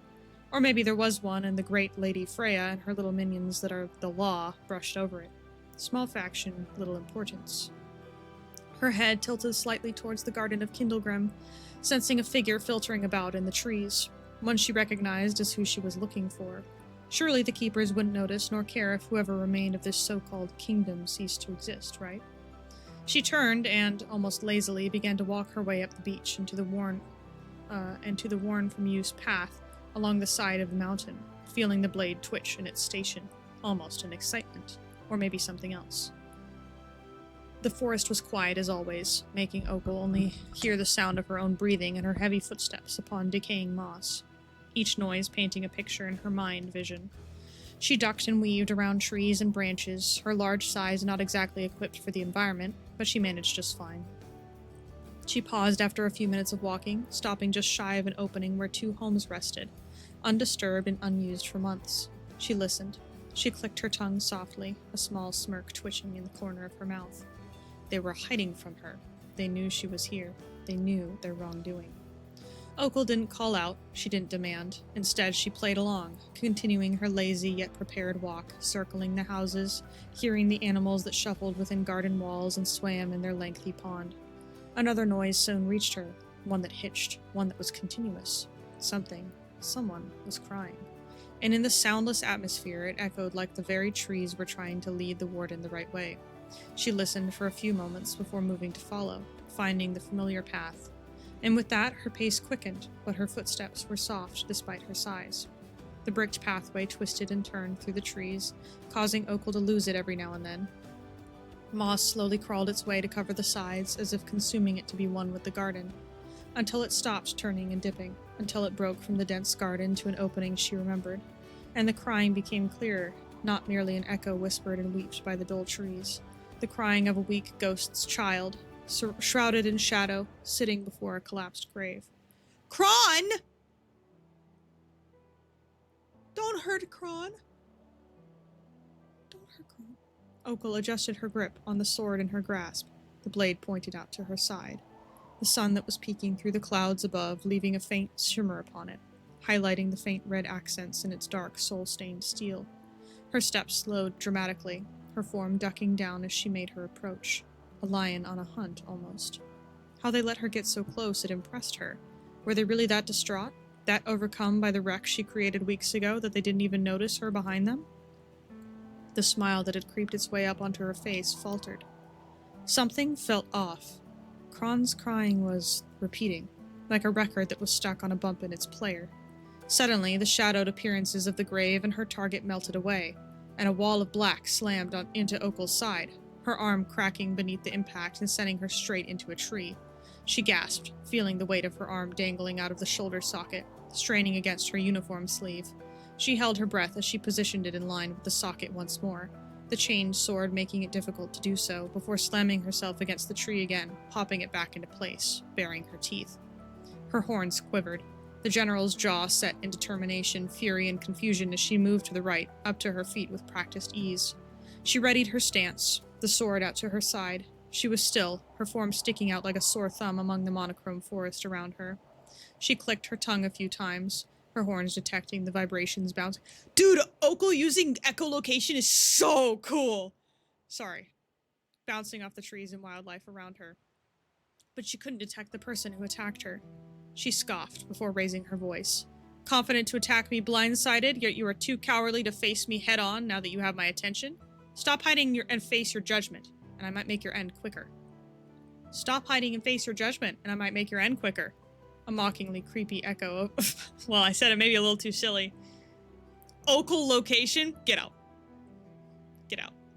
A mockingly creepy echo of her own words returned in response, an inky shadow moving slowly into view a few feet away from around the tower. It morphed and shifted, climbing higher until it was a complete black, tarry replica of the general, weapon and all. What kind of sick... Ogle stopped herself with a grunt, masking her confusion and shock with a partial scowl on her lips. She shifted her stance for a charge, the chain around her numb hand clinking softly with the movement. She paused as she felt the shadow copy her, mimicking her every shift and twitch. The warden's patience ran dry, and she surged forward, striking with the aim to slice the mimic right across the middle. The mimic didn't move this time. My name is Edwin. Sorry. At least not until Ogle was about to hit. It disintegrated and fell apart into a puddle to which the general landed in, the sword of Blight held out to her left. Her head snapped down with a look of disgust, lifting her foot as the tar-like substance dripped off the soles of her boot. A light chuff escaped her before she took a deep breath to regain a bit of composure, turning her head from left to right. Is that it? Is that what you think will stop me? Quite disappointed, the tar beneath Ogle's feet suddenly seemed to harden, zipping out from beneath her and sending her toppling down onto her front, interrupting her call. She cursed before letting out a dry laugh through gritted teeth, getting up with a small stagger from the sword twitching in her grasp. She wasn't impressed. You want to play party tricks, huh? Ogle took slow steps back to the path, her attention flicking to a movement she sensed nearby. I'll show you a trick. Her pace was quicker this time, following the path with sharper precision, finding the way back faster than she found the way to the tower and grave. And as she came to the occupied opening, she was met with a figure that made her scowl and curse within her mind. The ghost, Croy, standing with a hand resting atop the head of a ram in the porch of one of the homes. His head turned to her with a small twitch of his ear, his pats on the head of the horned animal pausing, causing the creature to nudge against his hand for a moment before noticing Ogle as well. A soft bleat escaped it before it turned and trotted its way back inside with a small urge from the ghost, just as the warden began to speak to him, masking her flash of anger under confident arrogance. Saying your final goodbyes, are you? I think you intend to be my last. Croy's response was breathed out with a sigh as he stepped from the porch and away from the house. His hands were at his sides, clenched into partially loose fists, a sense of readiness in his stance. A hand moved to hover over the void that was his chest. Smart ghost. Ogle's words held sarcasm as she laughed softly and shook her head, turning to the sword at her side. It quivered and shook even more. Don't worry. She raised the sword to point the end of the blade at the dead man. I'll give you your overdue send-off. The general took a few strides forward, sword ready to swing once her speed picked up. But instead of the reasoning words she expected to hear, to feel the ghost disappear and retreat, she was charged at, a weapon extending from Croy's chest to his hand with a sharp, clunky noise. She narrowly ducked a swing of steel warhammer of gray and gold before a force slammed into her back, which sent her stumbling forward, catching herself with the sword stabbed into a trunk, decaying bark disintegrating to the ground around the impact. The warden regained her footing fast enough to turn and block a strike of tar with her arm, the impact racking the bones within. Croy's hand found Ogle's other arm, his fingers latching onto the chain and yanking, trying to loosen it, which earned a sharp curse to be spat in his face by Ogle. She shoved him off when she realized what he was trying to do, grabbing his face in a grip that could have broken his skull if he had one anymore. She sent him flying through the trees, watching him dissipate through multiple trunks before catching himself on one, swinging around on a branch and landing back on his feet. She retightened the chain around her arm with a sharp yank, bloodlust fueling her adrenaline as she stormed after him, crushing the dead life beneath her surge. Dead or alive, all will fall at my hands now, by my own command. Okena is no more, and I'll send you to meet him next. Oh, she's so badass. At least I'll get my own hits on him if you manage, General. Croy's call came off as a mock to Ogle, earning him a sharp punch in the gut when Ogle swung around another tree to meet him. When she tried to do it again, however, her fist phased through and punched the trunk Croy was backed up against, the tree cracking and leaving a fist indent. a bright amber fluid framing the mark and coating her knuckles. She snarled and shook her fist, her horn twitching as she felt Croy move, swinging her sword and missing by a hair. She felt him disappear again, making her yell in frustration. "Stop hiding, you coward!" A small, forced laugh emanated from the ghost, the sound not the most genuine as it was intended to come off as. The mutated figure appeared again on the left from a sea of vines, slamming his fist against Opal while the other retreated to hammer back into his chest. She blocked the hit with her forearm, the punch landing on the metal binding her hand, a crackling noise pushing violently against the muted sound barrier placed over Kindlegrim. Croy didn't care. He punched again and again and again and again and again. Each punch landed sent Opal a step back through the dead forest, not giving her enough time to get a clear thought on where to strike. The loud clashing of the chain overwhelming her senses, a vein popping out of her cheek. She eventually managed to grab his shoulders, lifting the ghost off his feet and slamming him into the ground repeatedly. The ghost appeared to almost phase through it with each contact with the ground, but Opal's fist that soon closed around his throat was the only thing keeping him from sinking. "Why do you always have to get yourself involved in everything I do? Why couldn't you just stayed out of the fucking way?" She pinned his hands beneath her knees, bringing her sword-wielding hand around and pressing the blade against the ghost's neck. Her breathing was heavy, a shake that didn't go unnoticed as the ghost beneath her struggled, his ears pinning back to the sides of his head. "You are a cursed being, and you think to stand against me? I've led wars. I've made orders for the success of that bastard. I survived alone and got here alone."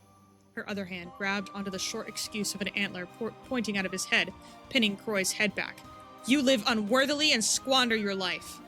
Croy grunted, his body twitching and shaking beneath Opal's heavier frame, his ears pinned back with a small growl of his own, tucking his knees against Opal's stomach, the thought of "don't sink" repeating loudly in his mind. His own body shook, his head tilting unnaturally far back under the pressure of the cursed blade. "You know nothing of me, Opal Skullcath. You will get yourself killed, the people who matter to me harmed." Croy kicked Opal up off him, regaining his grip on the hammer of forges from the confines of his chest, raising it up. "I will not sit back and cower. Not again." It rattled and clunked, the hand extending and head enlarging, turning into the warhammer it was just in time to slam it against the warden's chest, the thin ground beneath cracking and crumbling, both monsters falling through into the man-made caverns below.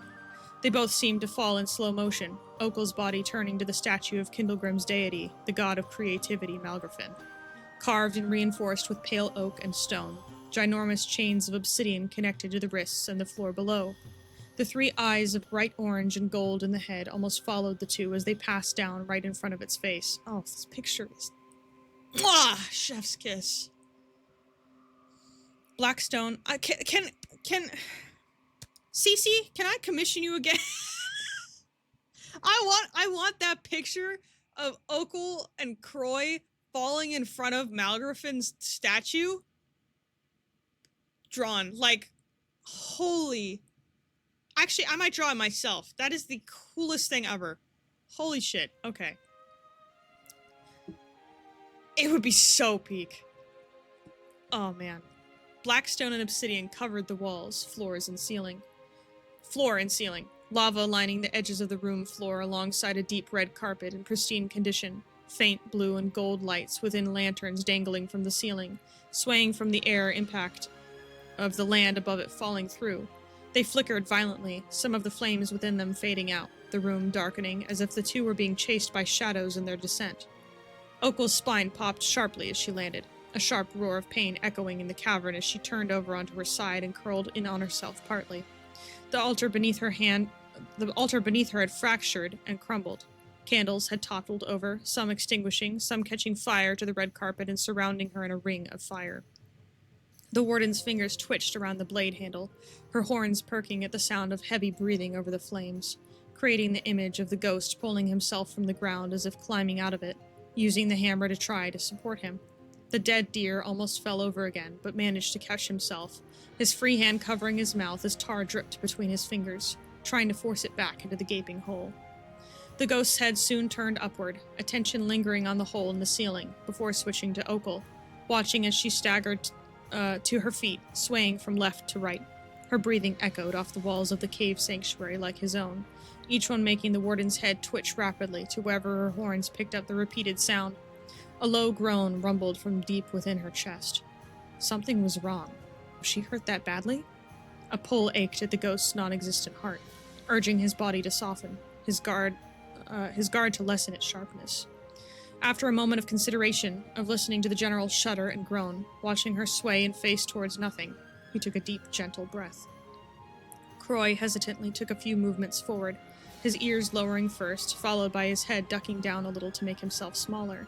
His gaze trained on the war-molded figure, his left hand soon outstretched palm faced towards her, a small sign of attempted peace. The hammer was brought with him in his right hand, the weapon shuddering back to its tool size and moved partially behind him. Okul, Croy began, pausing as he saw the general's head snap towards him, her hair rustling as if something was moving within. The dead man's steps stopped, his lowered ears twitching at the sound of her groan growing louder, but he stayed in a low position. You are shaking. Stop a moment. I don't want to hear a word out of your filthy mouth, Ghost. You had your chance to reason for your life, to stay away. Don't bother trying now. Okul spat her words, her grip adjusting on the sword, taking an unstable step forward, but no further. Croy had to refrain from wincing as he caught sight of the blue blood that was leaking around the chain and dripping down over the blade handle in her backhand. He didn't move. He kept his voice low and continued. I am not going to reason for anything. Another pause. You killed Okena. It was more of a statement than a question, recalling what Okul had said previously in the forest above. Okul's growling groan came again, her talons digging into the bottom of her palms while clamped in tight fists. The images of what had occurred on that day flashed in her mind, as if she was there all over again. Okena's blood a ghostly stain on her clothes and skin. His body dropped to the ground, left unrecognizable, yet a physical form of accusation towards her. She swallowed hard. No one else was going to do something about him. Not a fucking priority to the Keepers, to the great Lady Freya. She said it herself when I told her. Okul paused as her sharp words echoed back to her, her head shaking a little, trying to keep up her front. I sent him to burn with his filthy god, and I'll send you and that masked freak to meet them. Croy held his non-existent tongue at the insults directed to Kron, ignoring them to the best of his ability for the time being. Divinitus, you renounced him. Croy's words remained low and careful, a soft sigh following after. He took another few steps closer, straightening up while keeping his left hand out in its sign of peace. His chest tightened, observing Okul's distress, before deciding what to do now to try assist in some way, to avoid further damage. I'm sorry, Okul. Okena had gotten close to Kron, used him for what you were doing now. I should have taken action myself sooner. The ghost hesitated, recalling the scenes he had witnessed and heard, especially with what I know.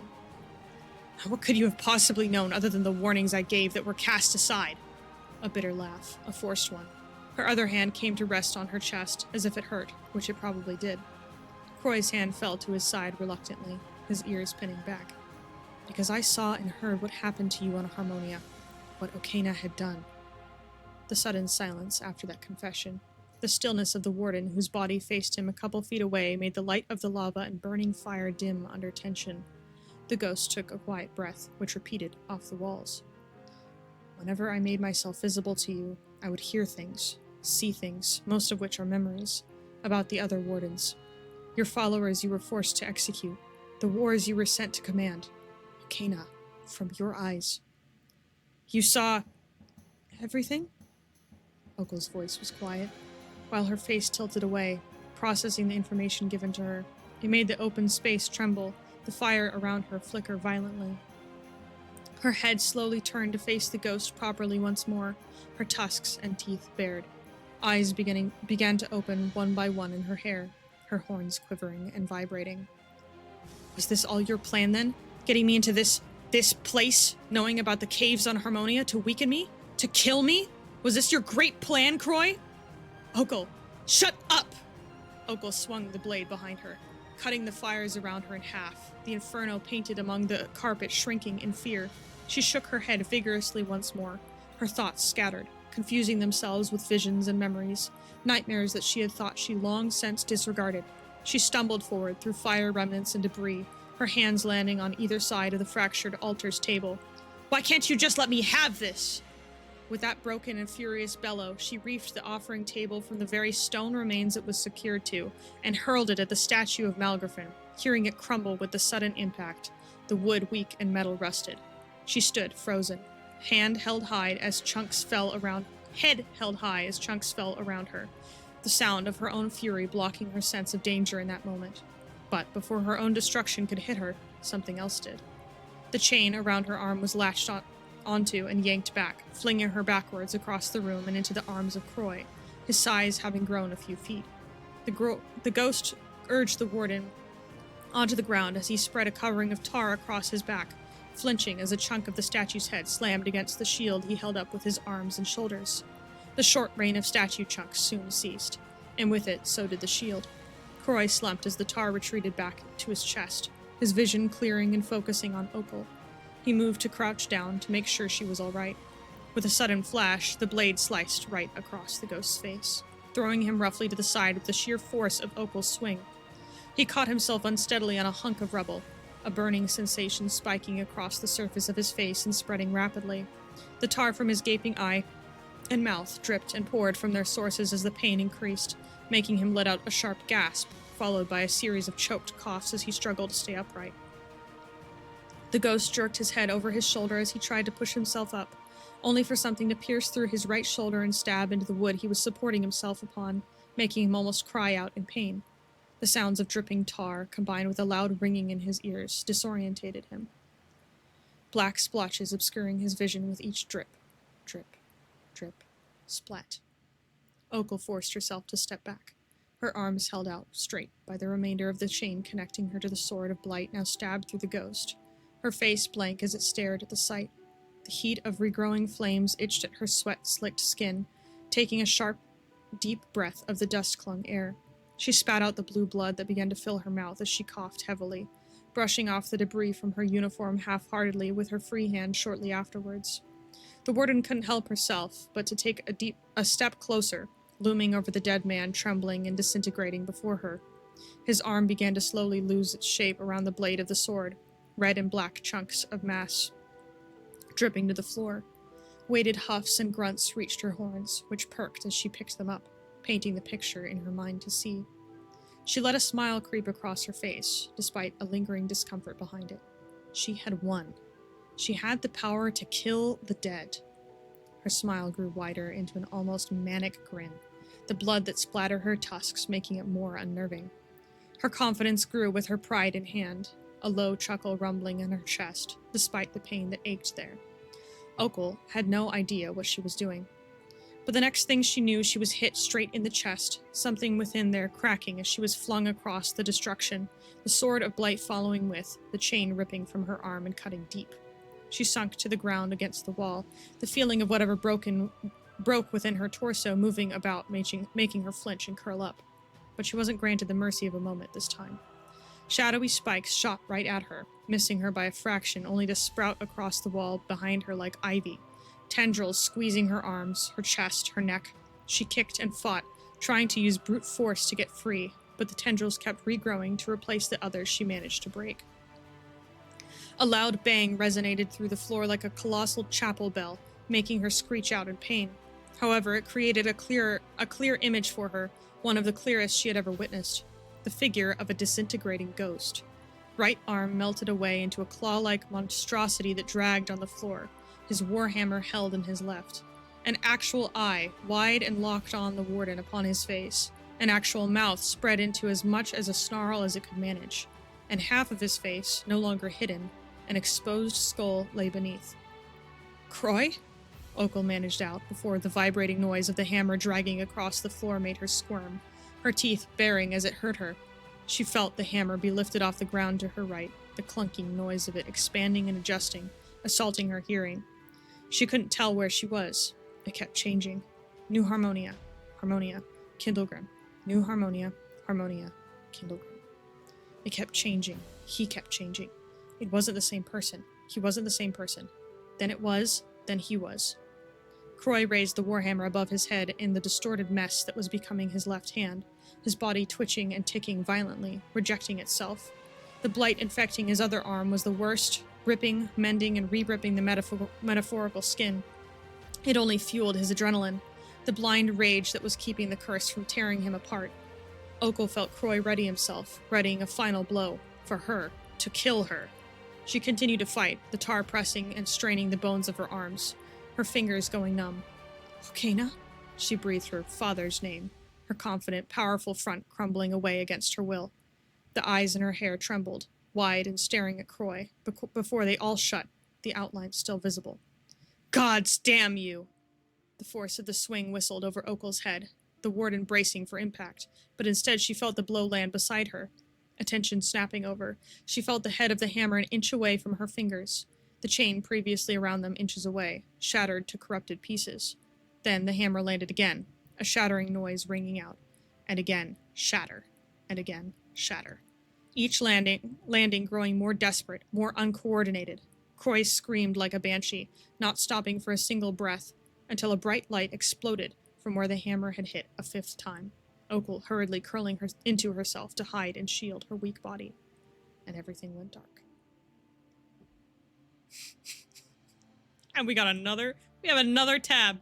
We have another tab! I just have to say, that was one of the coolest. CJ always writes peak. CJ always writes peak. Holy shit, I want all of that drawn. I wish I had $1,000. I wish I had $1 million. I would make that into a movie right there. That was crazy. Okay, we're still going, we're still going. Croy let out a choked noise, the burning disease that had spread through his body moments ago disappearing, yet somehow still lingering in his form. His hands hugged his head tightly, wanting nothing more than to just fall and sink. His legs quaked beneath him in its crouched position, hammer shrunken down beside him. The light flash dimmed enough for the ghost to force himself to turn his head up, staring at the cracked opening in the floor a yard away from him. His ears twitched in complaint while he rose, taking a look at his right arm. It was almost completely gone. He inhaled sharply, his left hand rising to his face, feeling the skull, realizing why he was called that man's name, Okena's name. No, fuck, no, oh gods. He darted forward with unsteady and uncoordinated steps, reaching the side of the portal, where a shadowed pod soon fell away with a pathetic movement of his hand. It swooped up into a flowing cloud and returned to his chest, forcing out another distressed noise as he felt it course and move, molding his body from the inside. The pod now gone, it revealed the warden, slumped against the wall, limp and unmoving. Blue blood splattered over her clothes and skin, her sleeve shredded from the chain that had been wrapped around her forearm for weeks, maybe longer. Croy checked for a pulse, murmuring apologies in his native tongue, pleading and praying to find the movement he was searching for. His fingers felt along the general area, tremors dancing along his whole arm. He inhaled a breath of relief when he found it. Slow, yet a reassurance of the general's life still lingering. He almost laughed, his forehead coming to rest against the wall the fellow monster was slumped against, his left arm moving to support his struggling form. Then it changed to a sharp sob, allowing fear to finally take a hold of him. Tears, actual tears, dribbled down his cheek, his jaw clenching so hard it hurt his teeth. How that was possible he didn't know. He didn't have the energy to care. Maybe it was phantom pain. He was the one sorry. Should he be? Kindlegrim was in bits. The statue of a god was destroyed. There was a mysterious portal on the floor. Croy had almost died. Croy had almost killed Okul. The ghost hit his head against the wall to cut off his spiral, the bang not having the echo effect it would have had earlier. He got up, arm wrapped around Okul's torso with a terrified gentleness, hugging her close. He forced his size to grow to hold her more securely, his form complaining with a shock of dizziness, but the ghost held his ground. Okul's comms device fell to the ground from her belt. I don't believe that. I mean, maybe Okul still has a comms device, but Freya could definitely find a way to, backdoor that, or Marcelo could find a way to backdoor that and figure out exactly where Okul is. But the plastic slightly dented and a piece of the grate over the microphone snapped off at the corner. A small, distorted and faint beep resonated from it, drawing Croy to focus on it for a moment. The ghost could call the keepers.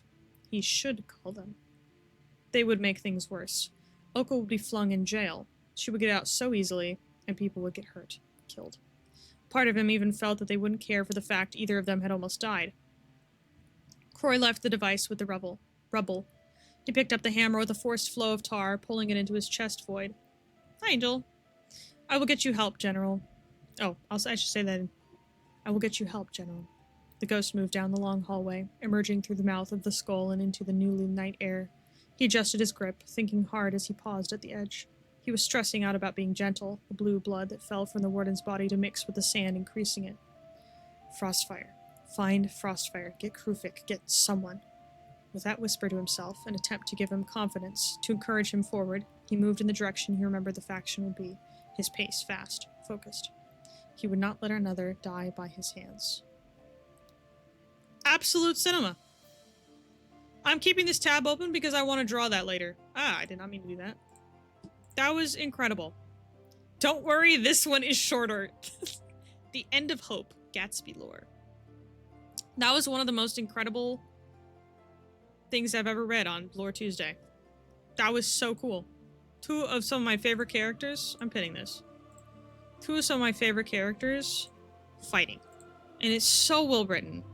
So descriptive. Dude, the picture of Okul and Croy falling in front of the statue and just... Oh, it's so good. Fantastic work. And I don't know if Astra's still here, but tell her that she did a good job. I don't know how much of hand she had in it, but incredible. Okay, Gatsby lore. I think all of these have to do with each other. We'll see. Waiting. The puppets have left. Oh, Croy and Okul were such fantastic pieces on the chessboard. With this crack in the realms, I can finally have them back. Each step in this abysmal cave feels like an eternity to them. Step, step, step. Looking into its blue glow is leaving me mesmerized. I can see them, my followers. Their faces will light up again in enjoyment. Oh, they will live happily on this planet. Something stops my hand from reaching into this crack in the realms. What? How can this be? She shouldn't even know I am here. Each punch I give the barrier, it seems to take. The spirits who look upon me with sadness walk deeper in the spirit realm, leaving me alone. No! My hand is in ruins against the barrier. Don't leave me again! Static. If I can't be happy, then nobody else gets to be. I'm so confused.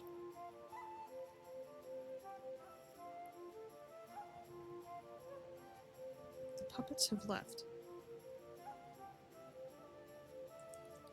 So they were gone. Oh, the portal! There was a portal on the ground. Right. I'm so confused.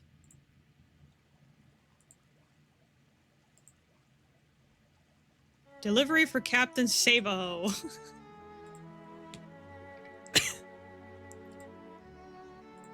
I would not watch Ninjago. All will be revealed, okay. To assist with his plan to open a portal to a spirit realm for Gatsby to get his followers back from death. Oh. Interesting. Pine trees covered in forever snow whizzed by in a blur of greens and whites, sometimes even blues from shadows looming over each other. Animals that resided within have long gone to rest by now. Within trunks or in hutches dug around the roots. The stars were woven into clouds of their own and up in the vast expanse that was the darkened sky, filtering and blinking different colors this way and that. But something weaved around it all. Something didn't pause for a mere second to admire the peaceful area. Something was on a mission. Not a single trace was left by it in the snow it trampled across. Not a single disturbance was made to the leaves it sped by. Until it broke through to an opening it was searching for. And with it, it found the home it needed to find, and squeezed its shadowy body beneath the bottom of the door, its form rebuilding to work its way up the stairs. Krufik woke with a start, her forearm slamming against her desk and knocking over a pot of black ink, the liquid spilling over the surface and most likely leaving a stain to be discovered later. It took her a second to process her sudden awakening, but she soon heard the twin bleating of her winter fawn rhyme behind her. Wait, twin bleating? Krufik snapped her head over, finding the creature prancing around in circles behind her chair, in a curious, yet slightly alarmed manner, their head turned towards what seemed to be causing their rowdiness. Following them was a slightly larger fawn with small, wonky antlers protruding from its head and one ear, mimicking the sounds of the other in a more distorted echo. It stamped its front hooves every now and then while taking a pause, before moving to continue following the rhyme in aimless circles again. What the hell? Krufik began, standing up from her desk with a push, behind sure not to accidentally bump into the two small deer with her chair while doing so. With her movement, both of the animals' heads turned towards her, their trotting ceasing. The shadowy fawn's ear twitched before it moved forward and headbutt Krufik's leg a few times, its antlers scratching against her calf. She took a small step back from the impacts, which appeared to upset the fawn, who gave a hoof stomp, before moving to headbutt the back of her legs, moving her forward. Jeez, you're being bossy. Ow, stop hitting me! Krufik bent down to try and pick up the small deer, only for it to avoid her hands and nap the cuff of her sleeve with its teeth, moving back in front of her to drag her along, which proved more effective, as she was sent stumbling onto her front just before her bedroom door.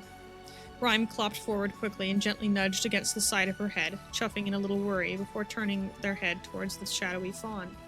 Krufik, after a heavy sigh, propped her chin against the floor to look up, eyebrows furrowed in tired frustration from the antics of this thing.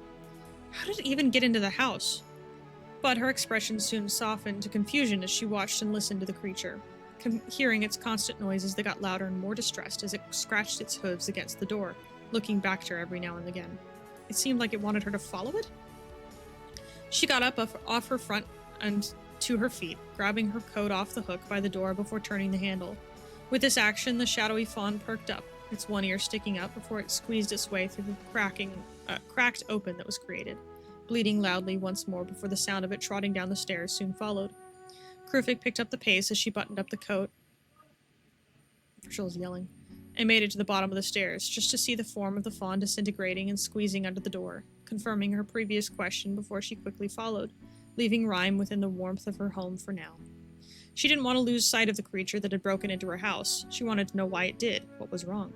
Snow had slowly begun to fall as she closed the door behind her, her boots sinking into the white that blanketed her faction.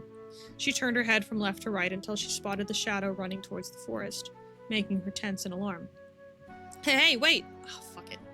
Krufik let out a short breath and began to chase after the fawn, more in a jog to begin with, since she was still tired and a bit stiff from her involuntary nap at her desk.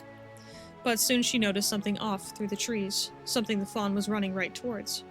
Croy winced and let out a wheezy breath as he felt the fawn he had created returning. He opened his eye and peeked through the leaves of the tree he was leaned up against, blinking hard to clear his vision of its sudden blurriness, just in time to see the colorful contrast of Krufik running through the snow through the green spikes. Okay, Croy, you need to move now. Do not... Wait. Okay, Croy, you need to move now. Do not scare her. Do not... Croy let out a short yell as he tried to get up from leaning against the trunk of the tree he was leaning on, almost losing his grip on the warden still cradled against his chest with one arm, limp and heavy, still unconscious. He cursed in a breathy whisper as he tried again, just as the fawn came to stand before him, and Krufik behind it, her eyes widening in shock. Her hands tensed at her sides, building up the frost there, just as Croy collapsed against the bark again, wincing, body shrinking in size a little. The ghost's eye focused on Krufik, a black growing inwards around the edges of the sclera towards the green iris, which was blurred and enlarged. His mouth parted slightly, a croak-like noise escaping instead of words, making him shut it and swallow hard. He felt ashamed, but he didn't have the time to feel like that. He took a hitched breath. To take Opal. Help, please. His voice was embarrassingly weak, and with the distortion that usually accompanied it, it probably sounded even worse. Gods, Krufik probably didn't even recognize him. Should he just lay Okul down and go? He could barely stand. He needs to go. Krufik was brought out of her shock from the sound of Rhyme galloping their way to her side, seeming to not be content with staying home alone. She looked towards the water fawn now at her side, then back to the ghost and the warden in his arms, forcing the processing of the situation to speed up as she decided what to do. Rhyme, go get Mars and tell her to come to Kaz's house. She told the water fawn, giving their head a soft pat before watching them gallop off to find the fellow resident with a hint of urgency, having detected the firm seriousness in Kruvik's tone. The leader's attention then returned to Okul, stepping forward and holding her arms out, her gaze going towards the man carrying the warden. Give her here, Alfie. I've got her. Croy hesitated for another long moment, before leaning forward, his grip loosening on Okul to ease the unconscious general into Kruvik's arms, as if she was made of glass. The shadows from the trees crawled around the side of his head with the movement, revealing the skeletal section that was now roughly half of his face. Krufik didn't remember that detail when Eurillo told her about him. Once the weight was off of him, the warden held upright against Krufik's side, Croy let out a breath, his size shrinking back to his regular height, almost stumbling back from the sudden motion of it. He propped his left forearm against the tree before he could fall, almost doubling over from a hurtling pain that shot through him. But he forced his form to stay standing, speaking with a heavy breath and a hoarse voice. I apologize, Krufik. Okel, things would have worsened if I went anywhere else. The keepers would have gotten to her somehow, or someone could have thought the wrong thing, and... Hey, it's okay, slow down. Just, Alfie, you're hurt too, come on. No, help her first. She is the one I almost killed. Krufik, prioritize her. The sudden outburst from the ghost caused a tense silence. His vulnerable yet sharp tone causing a murder of crows awakening and taking off into the dark sky in the distance. Crows mean death. Usually. The dead deer retreated, Croy is dead. Anyway, retreated back in an unstable step, his singular ear lowering to pin against the side of his head, but the expression on the half of his face that had the features to do so scrunched up in firm determination, doing its damnedest to hide the anxious wreck behind it. Krufik only stood and stared for a long moment, her eyes flickering over the face of the deer, trying to process what he was saying and what he looked like now. That was until she heard Mars calling out to her from a distance, forcing her to act. Stay here. I'm going to come back for you, all right? Do not leave. With those firm words, she turned and started half-carrying, half-dragging the unconscious warden towards her approaching friend, who soon met to help her carry her, quite like before when Okel was attacked by Eclipse. Krufik occasionally glanced back at the ghost standing within the shadows of the trees, almost as if she was making sure he didn't disappear to try to leave while injured. It prompted Mars to look over at themselves, worry and confusion mixing in their eyes as they saw nothing at first. Well, what are you looking at? Is that what attacked Okel again? Maybe. Huh? What do you mean by maybe? Croy watched the two as they walked away with Okel, his left hand moving to rub over his face before covering the right side, feeling the bone underneath. Feeling. They hadn't been able to touch and feel anything since they died. What was this? Was it just a trick from their mind? It must be. It had to be. Same with the tears that welled up in his eye, which had become an actual eye somehow. And the chattering of the teeth that were nestled in the actual gums and the actual mouth on his right side of their face, from the actual cold and physical pain in his body. You ordered us a pizza? Yeah! Yeah!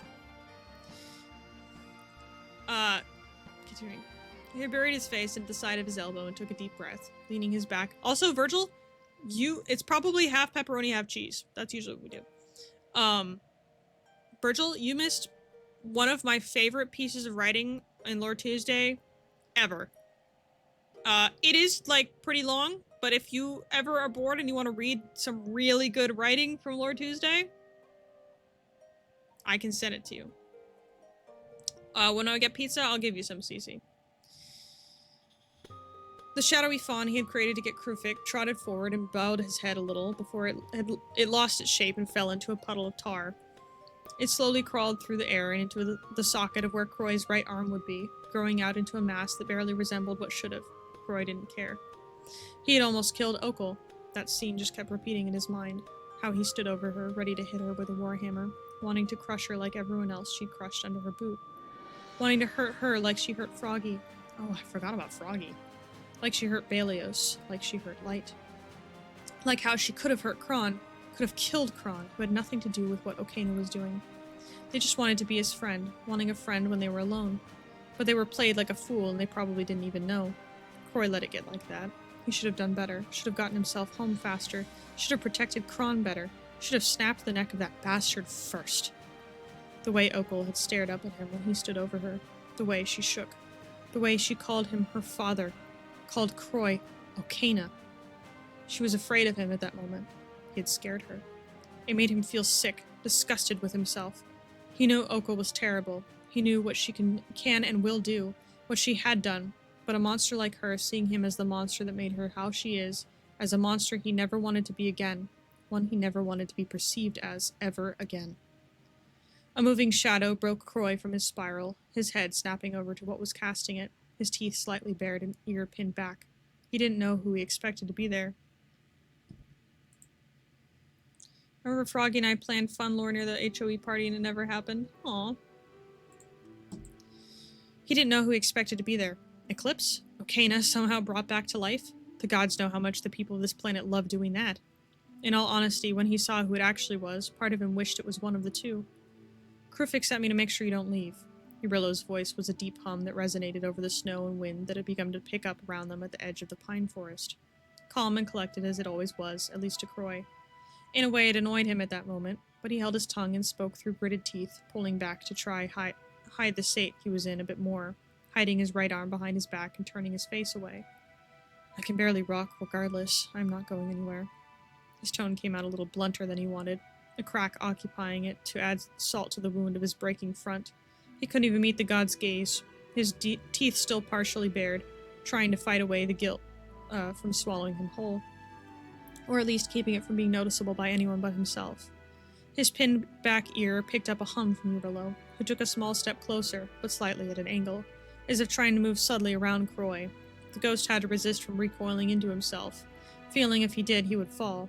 The trunk he was propped up against was fairly thin after all. He could very much just slip off and fall. The last thing he wanted to do was end up down there again. You'll need to go inside where it's safer. That is where. Croy shook his head a little, his normal arm moving up to hug across himself. His eyebrow was furrowed and his eye was focused on the ground. He felt pathetic. He felt like every time he would try to talk, he was about to yell or choke. He shook his head again to try to pull himself together with a hitched inhale of breath. I will fall and sink, and I will be gone for another month. I cannot do that again. I have so much I need to fix. You cannot fix anything if you don't give your body time to fix itself. If you don't let us help. I do not have a choice. I cannot leave Kindlegrim in the state I left it in coming here. There is a portal to goodness knows where. The statue of the faction's deity is destroyed. No one else is going to mend it, so I have to. Croy turned his head instinctively to look directly at Eurillo, giving him a much clearer view of the state he was in. Sure, the god had seen worse, but the noticeably softened look on his face made Croy falter and quickly try to hide it, only to do it with his deformed arm, struggling to look at Eurillo in the eyes. Shite! Eurillo, I am fine. Just please let me go. A gush of wind pushed against Croy's back from behind just as he tried to retreat back once more. A black feather swaying and gliding downwards in front of his face, his nose scrunching up in surprise. Frog got automated for misogyny? That's crazy. That's crazy. He quickly snapped his head over his shoulder and then back over the other to see a tall woman standing behind him, black wings slowly folding behind her back as her hands came to clasp together in front of her. Her eyes merely watched Croy with an unreadable expression until they turned to Eurillo ahead. Hello, Morena. Morena? It took Croy a moment to recognize the name. This was Eurillo's wife, Krufix's mother. He remembered Angel telling him at one point about the family tree a long time ago. She was a goddess of death. Shit. Alfie, take a breath. Eurillo's voice rang out from behind the ghost, making him quickly snap back to him, while also keeping an eye on the goddess behind him. He almost slipped as he anxiously shifted his feet, his left hand shooting up to grab a hold of one of the low branches above him that he could reach. Eurillo took a few steps closer, while Morena practically glided to stand by her husband's side, her eyes a deep blue that never faltered from the ghost she had probably heard of. She's my wife. She's come to help you, too. I know who she is. Croy tried to do what Eurillo had asked of him, his breaths hitching and stuttering, which furthered his frustration even more and made him curse himself out quietly. His head turned downwards to try focus, to try to ignore the gazes of the two deities that never seemed to waver from him, at least until he felt one of the presences shift. He jerked his head back up, spotting an outstretched hand from Eurillo, which he could only stare at for the moment. His left hand wouldn't budge from its station above him, the nagging fear of falling, of sinking to the pits below again, scrabbling and screaming, doomed to be alone again, to lose time above, ever present. What if he got stuck for even longer down there in the state he was in? What if he never got out? What if no one looked for him? He couldn't do that to people again. He just couldn't. But right now, the only chance he had of that not happening was to take the hands offered to him. And so his left hand eased itself from its grip and hesitantly took Eurillo's, the god's grasp, surprisingly gentle but grounding. He slowly began to lead Croy forward, walking alongside the ghost, his steps being sure to match the dead deer's own wobbly ones. Morena was on Croy's opposite side, one of her dark wings spread out behind his back and her hand posed on the area where his forearm would be on his right arm, ready to help him stand once more if he were to fall or stumble. If this was under different circumstances, it'd be like a fawn learning how to walk for the first time. Croy would be mortified at the thought, but he wasn't in the mindset to think such things. He just wanted to give up and rest now. Oh, poor Croy. Poor Croy. The final blow. I will look at that picture in a minute here. From Comet. It was another quiet evening at the library. Comet sighed as they put down the latest book they picked up from their drop-off at the community center. People kept on dropping off books with no notice or no record of who was actually donating the book. It caused a bit of a headache when aligning first-hand accounts of important events, but Comet put in the work. But at this point, they definitely needed a break. Their eyes were starting to hurt anyway. As they leaned back in their chair to stretch, they heard a beeping sound coming from the radio device they kept in their office. It was a distress call? Usually Bob was the only one on that frequency, but Comet knew he was usually in his house, which was just a stone's throw away from the library. He could scream and Comet would get there faster than him pinging them. So who was it? The location of the ping was Kindlegrim, oddly enough. The person in question. The device was registered to Okel. Comet quickly grabbed their axe that leaned against the wall. They had to act, and quickly. In the back of their mind they knew that they shouldn't, that they're still covered in bandages, that the fatigue still gets to them quickly as their body heals. But if that fraud of a warden was calling out, then they would answer swiftly with their axe. "Bob!" they yelled as they threw open the door to his house. He was nowhere to be seen. Comet quickly ascended the ladder to his study. It was empty. Where the hell was he? There was no indication as to where he went. His desk was an organized chaos that was familiar to Comet. Comet grabbed a pen and scrap piece of paper to hurry and write down a note explaining where they went. They didn't even know if he'd be back to read it before Comet was. The warden quietly cursed the demon. He had a bad habit of running off to places and not telling anyone where he went. Hell, the last era he ran off and didn't even bother to tell them face to face where he was going. They could only hope he was safe. The forest of Kindlegrim was dark and quiet. It was unnatural. Comet couldn't tell if it was because there was something hunting or if it came with the terrain, but something interrupted the quiet stillness of those unfamiliar woods. An electric sound, building, mutating, twisting into a roar. Something deep, something primal. There was a figure deeper in the woods. It was that strange man who they swung at all those months ago, the one with Gabriel, the chained man trapped inside. Comet ducked behind a tree. They watched as this monster transformed, ever shifting, the skin moving in unnatural ways. It boiled and stretched in directions that would be painful to every other living thing. The limbs. There were too many. The monster moved and clicked in ways that no living thing is able to do. No, it moved in ways that no living thing should be able to do. It was ever shifting. The limbs were dripping with a crude substance. It was oil. That suffocating liquid, an affront to nature, pooled and rippled around the being. This being, if you could even call it that, twitched and convulsed in ways unnatural to every single living being in the entire universe. It was a blessing that most of its body was engulfed in shadows. The only thing that did peek out from the shadows was an eye, ever seeing. That eye, it was the same eye that Comet had seen. That taunting eye. Comet remembered the maze, the island, the books, the chained man, the broken puppet of themselves. How they themselves had broken free, but he was still in there. Could he still be there?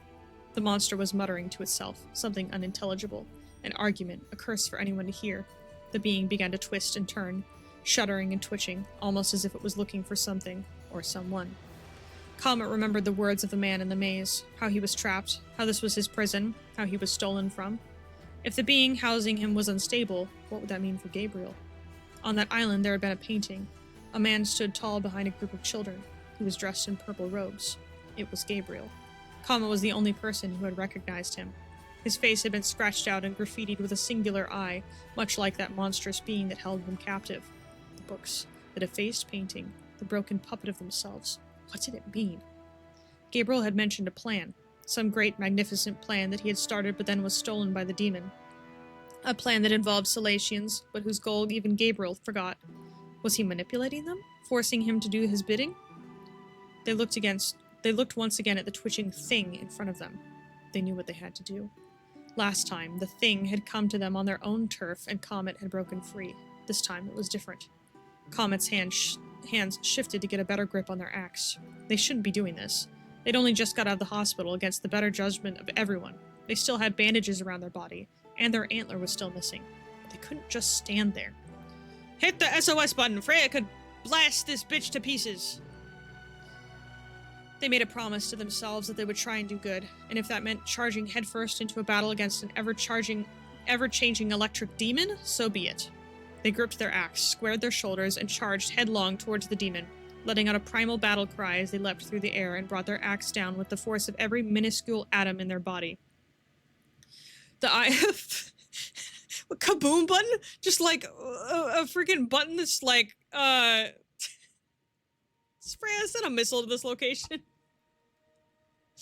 That's great. Or orbital strike. Just fucking,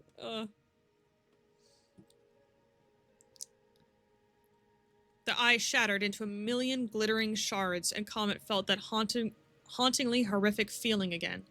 The mind bent and twisted as that overwhelming sense lit up their body. It was nauseating and it was overwhelming, but they had to stay focused. They needed to stay present.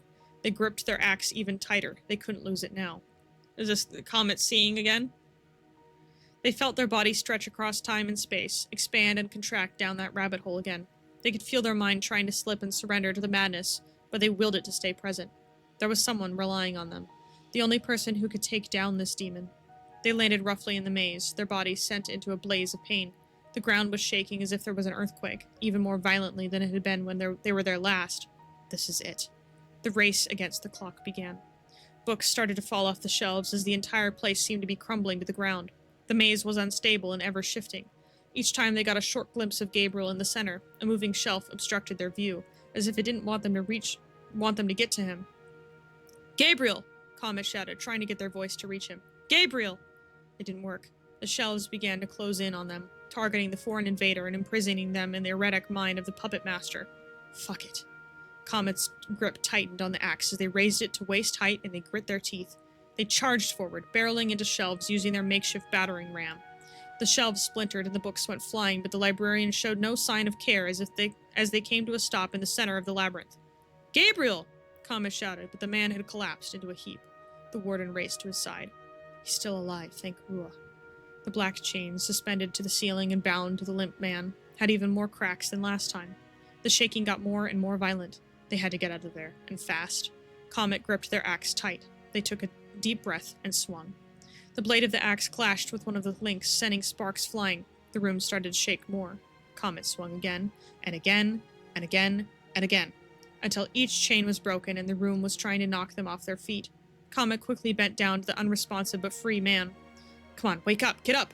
Comet tried to shake Gabriel awake. He needed to wake up. Only he knew the way out of this place. He'd been the one to send Comet out of the prison the first time, but there was no response. Time was ticking. Shit. In a moment's decision, Comet hoisted the man over their shoulders. Their entire body screamed out in pain. Their skin still sensitive from the boiling. The pain was absolutely blinding and it made them nauseous. With their free hand, they grabbed their axe. With each step they took, the pain radiated through their body, but they'd be damned if they left someone behind. They felt the rush of their actions throughout their body. Exit, exit, exit, exit. The word repeated over and over again as a mantra in Mantra? I don't remember how to say that word. In Comet's head. They needed an exit. They needed to push through the pain and find an exit. Very simple. They just needed to focus, ignore the pain, ignore it. They thought back to the first and only time they had met.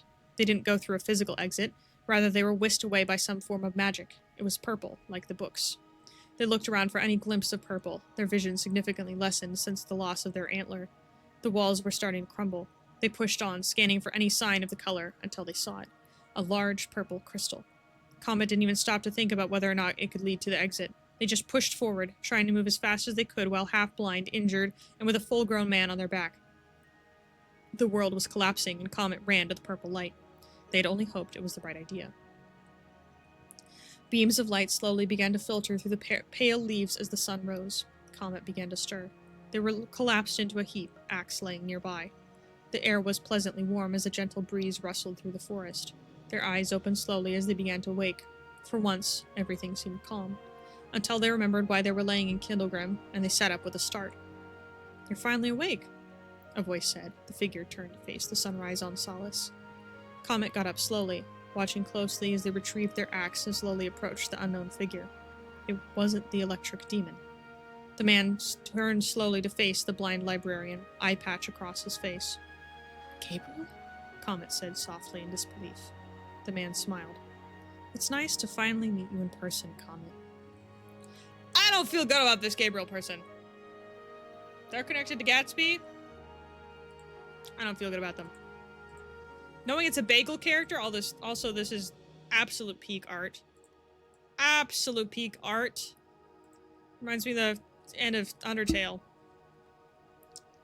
I don't trust them. Knowing it's a bagel character, I don't trust them.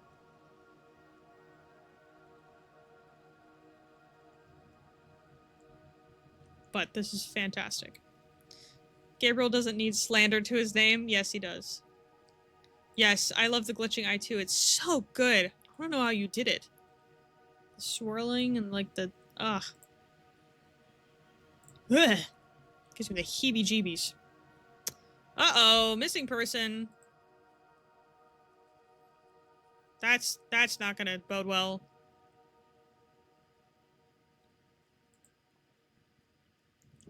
Ramblings of a missing. Do you think I'm a bad person? What? Where's this coming from? Yuki looked up from painting her nails, looking up at Starry, who sat across from them, sitting forward, hands folded, fidgeting with a fresh scar on her right hand, shoulders hunched, almost curling into herself, making herself appear smaller. Her face mask off on the table where it was tossed earlier, but there's a look of guilt on her face, in her eyes. That sure is a way to start a topic. Yuki sits up as she raises an eyebrow at her. Where's this coming from? You kind of gave the vibe of, do you blame yourself? Yuki tries to joke to lighten the mood. But Starry frowns more, staring at the ground, her tail wrapping around herself. Yuki stares and blinks, putting the nail polish away. This is serious. Did something happen? Did something happen? What didn't happen? How does she even start to explain what did happen? Starry had a horrible talk with Comet in the hospital. You side with whoever is convenient for you and don't stop to think about the people you're hurting by doing it. No, Comet didn't let her finish that sentence that day. Comet didn't let her finish her sentence that day. Comet hates her. Comet thinks she's a bad person, don't they? Starry hurt Kron. She hurt them badly. She fixed their mask, but they're scared of her. She knows it. She fixed their mask, but that's not an apology. She should have apologized to them, but they're scared of her. They probably don't think she's bad, but they're scared. She's a threat in their eyes. The aftermath of the ballroom. Why didn't you help more? She tried. She did. She froze. How people stared at her like she was insane, like this was somehow her fault. It wasn't. Maybe it was because of how she froze at the fires? Did they blame her because of how freaked out she was when Comet wasn't around? Did they think it was her fault because she stood in the corner and just watched? Those meetings, those talks, the Halloween event with that fake Mira. Oh god, was she just a bad person? Is she just horrible? They're right, aren't they? She thinks like a villain. I bet she's working with Eclipse. She's a spy. She's the one telling Eclipse everyone. Everything. She's evil. She's working with Okul. She's just like Miraju. Starry! A voice yells, grabbing her arms. Starry gasps, not even knowing she wasn't breathing. Her face wet as she looks up at Yuki, who stares at her with pure panic. Starry glances down at her own hands, which are now bleeding. She didn't... What's going on?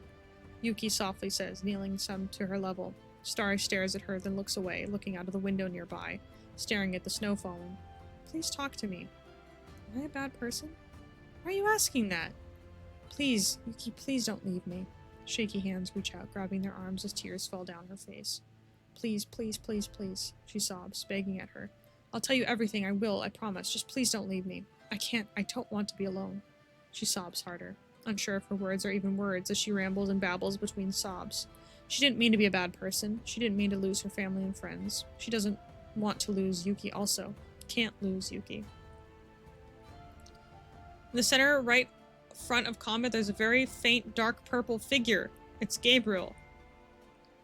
This is because of violence? What is because of... Is this because of violence? Or you're just saying this has to be because of violence. In fact, I agree.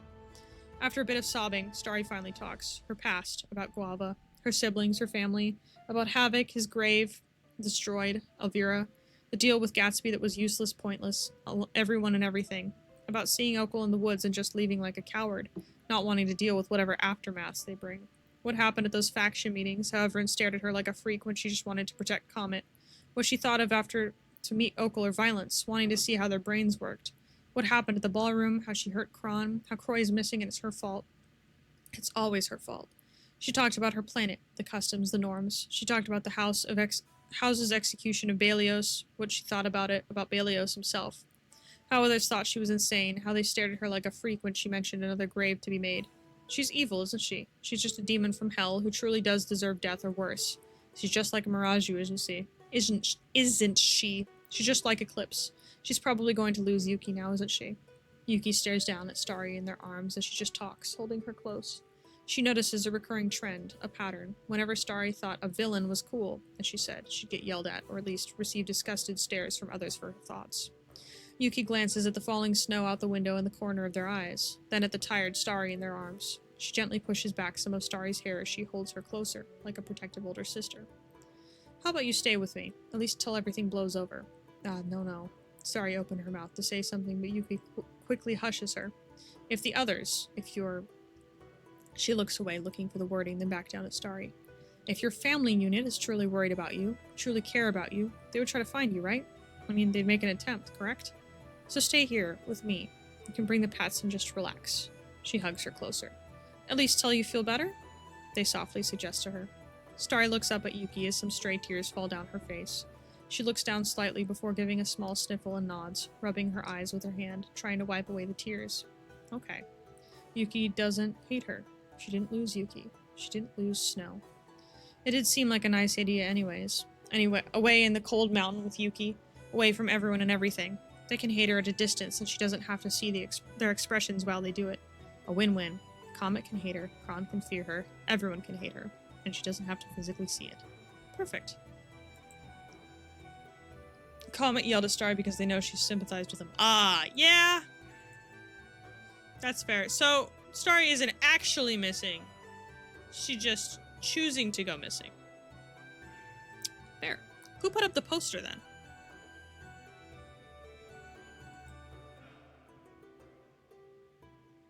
From Light. Wholesome father-daughter lore to break up all this angst. Yes! A little gift. Light ran a finger over the ring she'd been working on for weeks. She felt the texture of the carved waved underneath her touch. Magic hummed through the silver ring. The dragon could feel every single layer of spells she had put on it. She sighed softly and looked towards the medical tent. Hi, Glacier! The dragon could feel every oh, I already read that. Light could hear the shuffling of paper in the tent. She stood up from her seat under a tree and walked into the tent.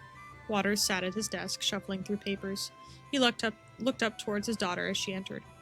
Did you find something? He asked as he shifted his body towards the dragon.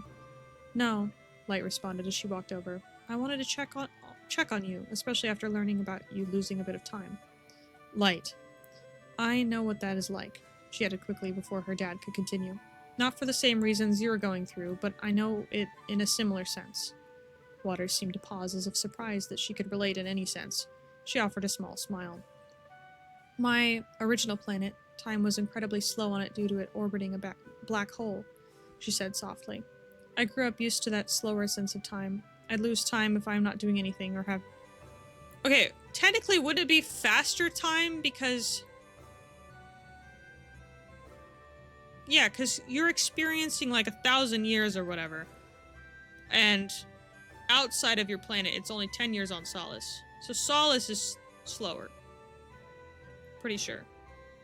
Because Light's planet experiences a faster time because she's experiencing more time compared to outside.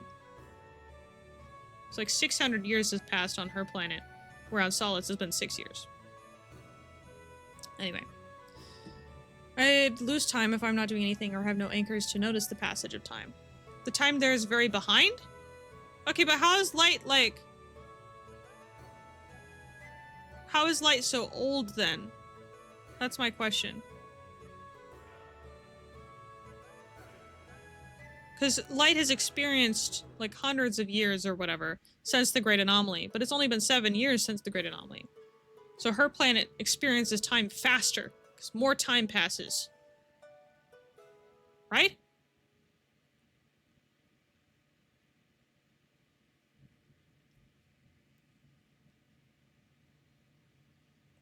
Her species naturally is long-living. But in the document that you wrote, it was like, what, 30 years or something after the Great Anomaly happened? But if... Like, you wrote a document before that was, like, decades after the Great Anomaly had happened. On her planet. And she was still, like, a kid or whatever. So was she just really old already at that point? But then, like, the planet is a little bit faster? Because it's only been 7 years since the Great Anomaly.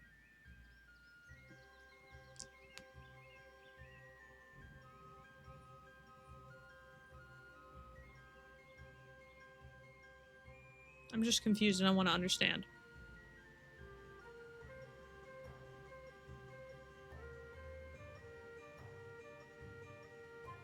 I'll keep reading. I remember the first time I experienced losing time. It scared me. It still does. Light pulled up a chair and sat down beside her dad. She gently took hold of his hand, giving it a gentle squeeze. You don't have to tell me everything that troubles you, Dad, she said as she laid her head on her dad's shoulder. I just want to know if you're doing all right. I care about you and I worry. Light listened to her dad's breathing and the distant crashes of waves. She wasn't sure if he would open up, especially to her. She was about to change the topic so as not to push her dad to speak on a subject that made him uncomfortable, when Waters sighed and leaned back in his chair. He waited for Light to adjust herself before he spoke. I'm unsure on all of this, he admitted apprehensively. I'm shaken by the possibility that the island's perpetual clear skies and lack of weather, could have been something I did. The dragon was about to speak up in protest, to say that the possibility had little evidence, but she stopped herself. She felt Waters' hand squeeze her own ever so slightly. She could guess that he wanted her to listen, so she stopped herself from speaking up and listened to her dad as he continued to speak. The Dorsa Command. They had sciences, powers, things that prevented planets under their command to truly experience weather scenarios. He trailed off. Light could sense his reluctance to continue the statement, so she spoke up. It's all right, Dad, she said with a small smile. You don't need to continue if you don't want to. The dragon squeezed Waters' hand slightly. She looked up at her dad with a warm smile. Deciding to change the subject, Light pulled out the silver ring, which dangled from its matching silver chain from the pocket she had tucked it into. She placed it on her dad's desk and watched as he picked it up to look it over. When and where did you find this? Waters asked. Light huffed a chuckle and shook her head. I made it, she corrected, as a gift to you. The Dorai paused and looked at Light, as if surprised by her statement. You made it? He questioned. There wasn't any disbelief in his tone. If anything, her dad sounded impressed. The dragon preened with pride as she nodded. She watched as Waters ran his thumb over the rave engraving she had spent so long working on. I did, she said with a slightly bigger smile on her face. The ring shape and its chain were very easy enough to make. It was the engraving that took a while. It's beautiful. What's the occasion? Light paused and blinked. There's no occasion. I just wanted to give you something, she said as her tail curled around her legs. She smiled at her dad before she moved away, letting go of his hand. The dragon stretched until her shoulders and back popped. She sighed softly and stood up. I'm going to go start on dinner, she said with a small smile. Try not to overwork yourself with these reports or in making the counter-agent for that bioweapon. She left before Waters could respond to her, giving the squid plushie Kron had given him a gentle pat on the way out. Aw. Very cute. I'm still confused about Light's planet. I want to understand. Because, from what I know, hundreds of years pass on the thing for every few years outside. So it's like 100 to 1 or 10 to 1 even or something. So time passes faster on it. But how does Light experience slower time on her planet if it's fast? It would make sense if Solace's time feels much slower to her. So she could still experience that slow time.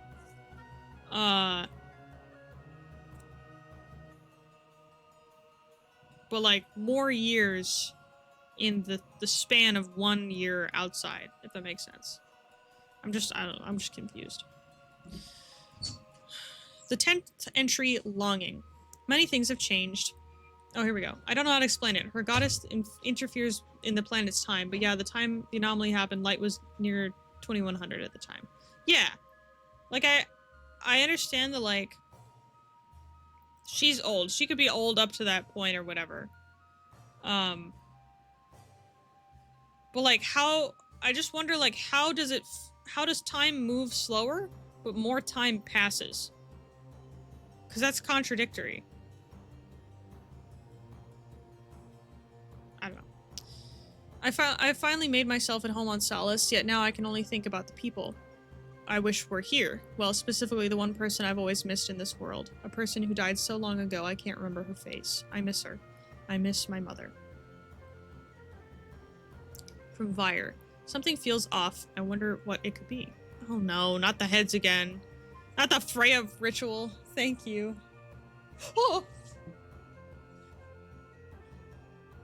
Why did you hand it to me like that? I thought you had it. Why did you... I'll get you another slide.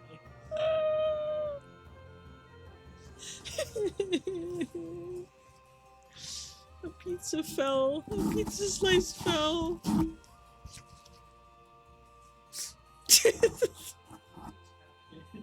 sorry. Okay, my hand is under here. I've got it now. Pizza. No, I'm not.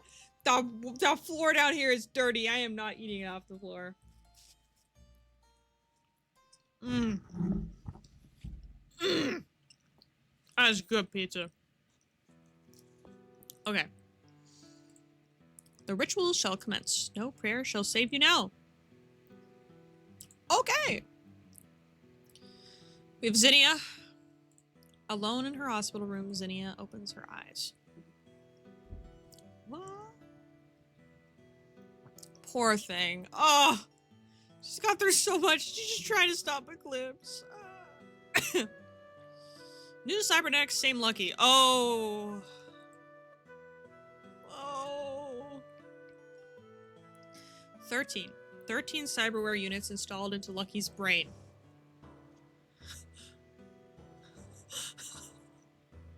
Someone ping Virgil with this. Someone forward this to Virgil. I want to know. Actually, I'm forwarding it to Virgil right now.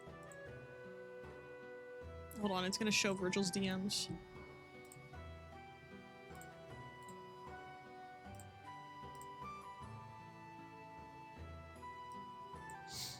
It is so over.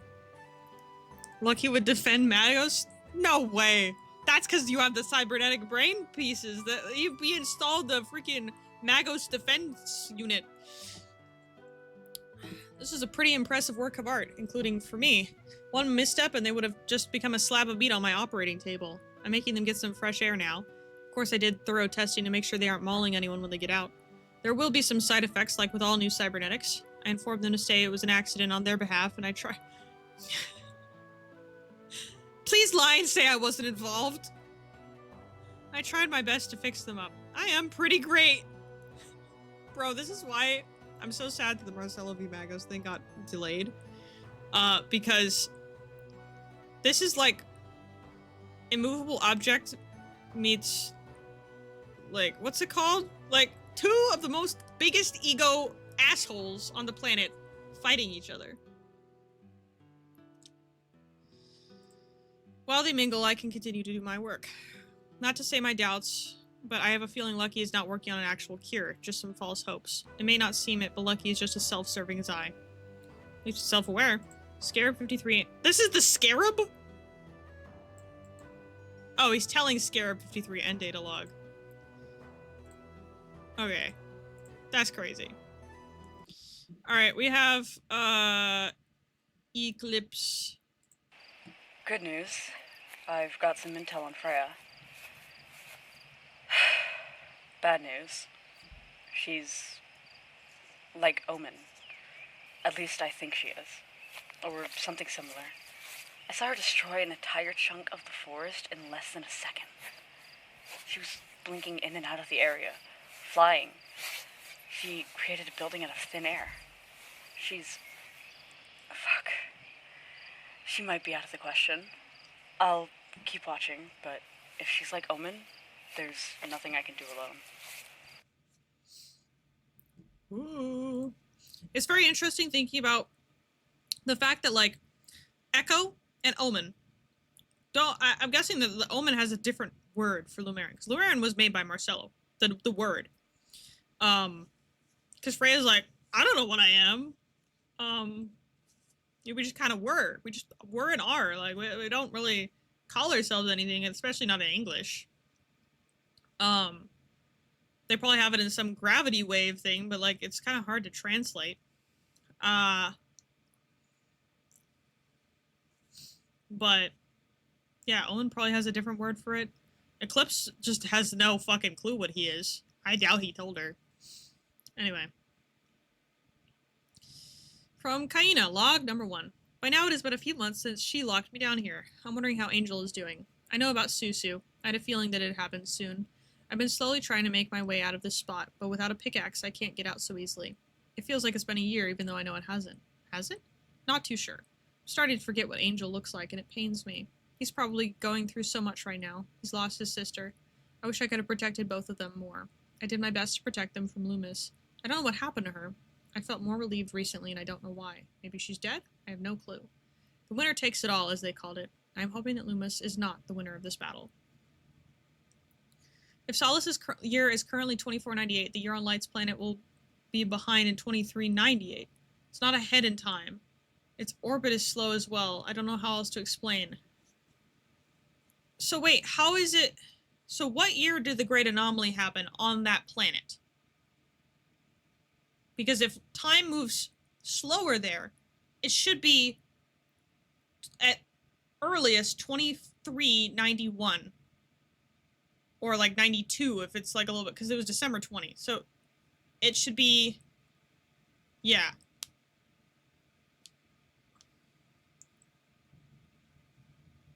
Even if it's not ahead in time, I'm so confused. Anyway, we are insert space whale noises. That's funny. From Freya. I was reminded of a much simpler time on Solace, one where Echo wasn't at the forefront of my mind and it was just the two of us. Maybe I can recreate that feeling for us, just for a day. Valentine's Day is coming up. This will make sense when, for those who are part of the beach episode, and when, I don't know if Frogs made a video for the reveal from yesterday, but, yeah, Freya made the island for Marcello, and he chased her around with a drone. And the whole find her thing that people were freaking out that it was Okul or something was actually Freya. They're so cute, and I love them. So this is them from the first era. Hanging out. Before they... This is when... Freya still liked him. I don't know if she developed a crush on him yet, but... You know. Maybe that's what is considered a year on Light's planet is different as Solace's? Praise hello! Yeah, that's what I'm saying, like... It would have happened in 1791. So time moves faster on the planet. But the problem is there. So it's back in time, but time moves faster relatively. So in a few more years, it will have accelerated past into the future, quote unquote.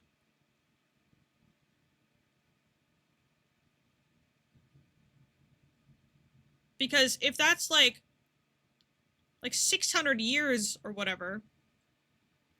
No, not 600 years. Yeah, 600 years. That's faster than 7 years. 6-ish years. No, you know? I don't know. My mind is stuck on the fact time moves slow. Well, okay. If I'm standing here and a train is standing here, okay? We both start running at the same time, and the train gets to like a faster, further away destination than me in 10 seconds. Train moves all the way over here, and I only move to here in the same time. The train is moving faster. We both travel the same amount of time because time is not like time is not something that you can like change in space. Like, yeah, you could say like time travel, like it's back in time or whatever. But I'm telling you, like, you can make it up and just say that it is that or whatever, but it cannot physically be that way. Even in like a fictional like world, it just doesn't mathematically make sense. Anyway. All right, Angel.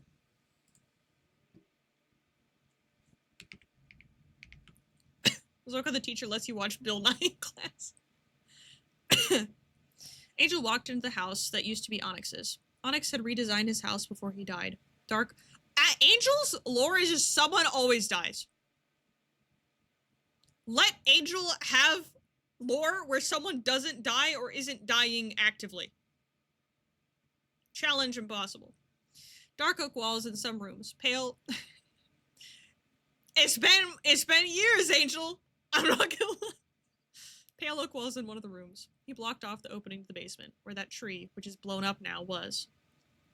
There was a faint voice. A familiar voice, one he knew well. It wasn't Loomis. No, Loomis was dead, so it wasn't her.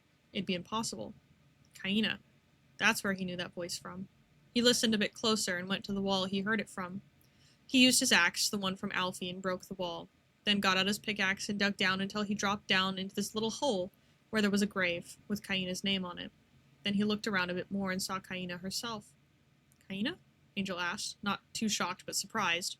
Angel, you're here, she said, relieved. I'm so glad you're here. Her words came out quickly. Can you get me out of here? Loomis trapped me down here months ago, she exclaimed. Angel nodded, dropping her some food first before turning to go back up to the makeshift staircase. Yeah, follow me, he said, pulling himself up. He reached his hand down to help her up. When she got up, she thanked him. Miss Kaina, I just wanted to ask. I'm going to a faction called Frostfire soon. I was wondering if you'd wanted to come? Angel asked. Company while traveling would be nice. I don't think that's a bad idea, she said, smiling. Angel was happy she agreed. Angel and Kaina walked through the snow. Angel was talking Kaina's head off. He was excited, and that was clear.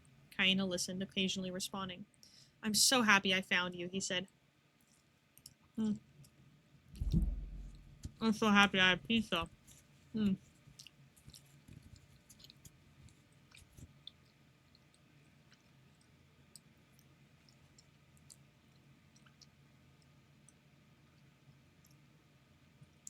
I've been having trouble accepting Susu's death. It's not something I want to accept, but I'm learning to live with it, he said, his voice sad but with acceptance.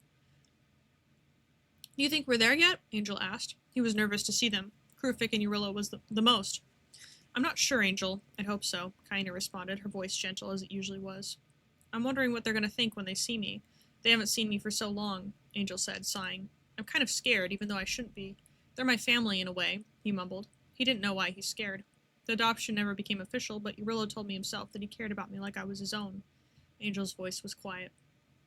I'm sure they won't have a harsh reaction, Angel. They're going through some stuff right now, I'm not gonna lie. Probably a bad time to show up. Okel's there, Croy's there. They're really busy. Bad time to show up, she said, grabbing her grandson's arm to stop him for a moment. She pulled him into a hug. It'll be okay, I promise, she said, her voice quiet. She sighed. Angel tended to overthink as of recently. I know that. I just don't know if I'm ready to see them. I want to so badly, but I'm nervous, he said quietly. I promise you'll be okay, Angel, Kaina said, running her hands through his hair. After a few minutes of them standing like that, they decided to continue their journey. And not long after that, they were standing right before Frostfire. Are you ready, Angel? Kaina asked him. Angel was quiet. His heart was racing. He swallowed before nodding. I suppose so, he said quietly, then walked behind Kaina as they walked closer to the familiar faction. Oh, I'm fully aware CJ told... Ooh, I'm ready.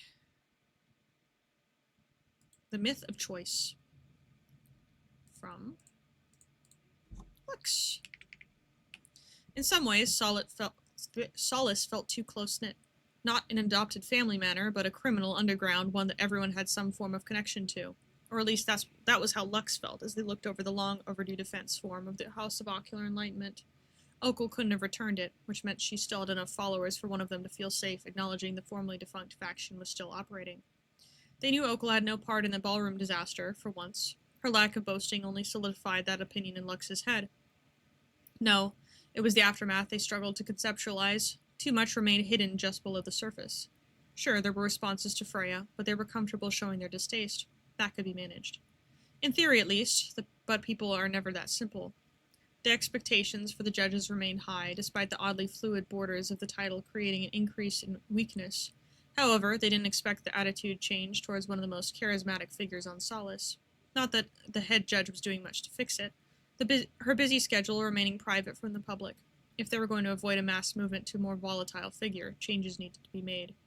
These changes would of course fall to the judges. Their weekly meeting had circled around their progress, or lack thereof. Zell was confident as ever, leaning back in his favorite chair. Mira, on the other hand, couldn't hide the shadows under her eyes, nor the long glances at the papers she placed on the table beforehand. That didn't stop Zell from continuing with his discussion.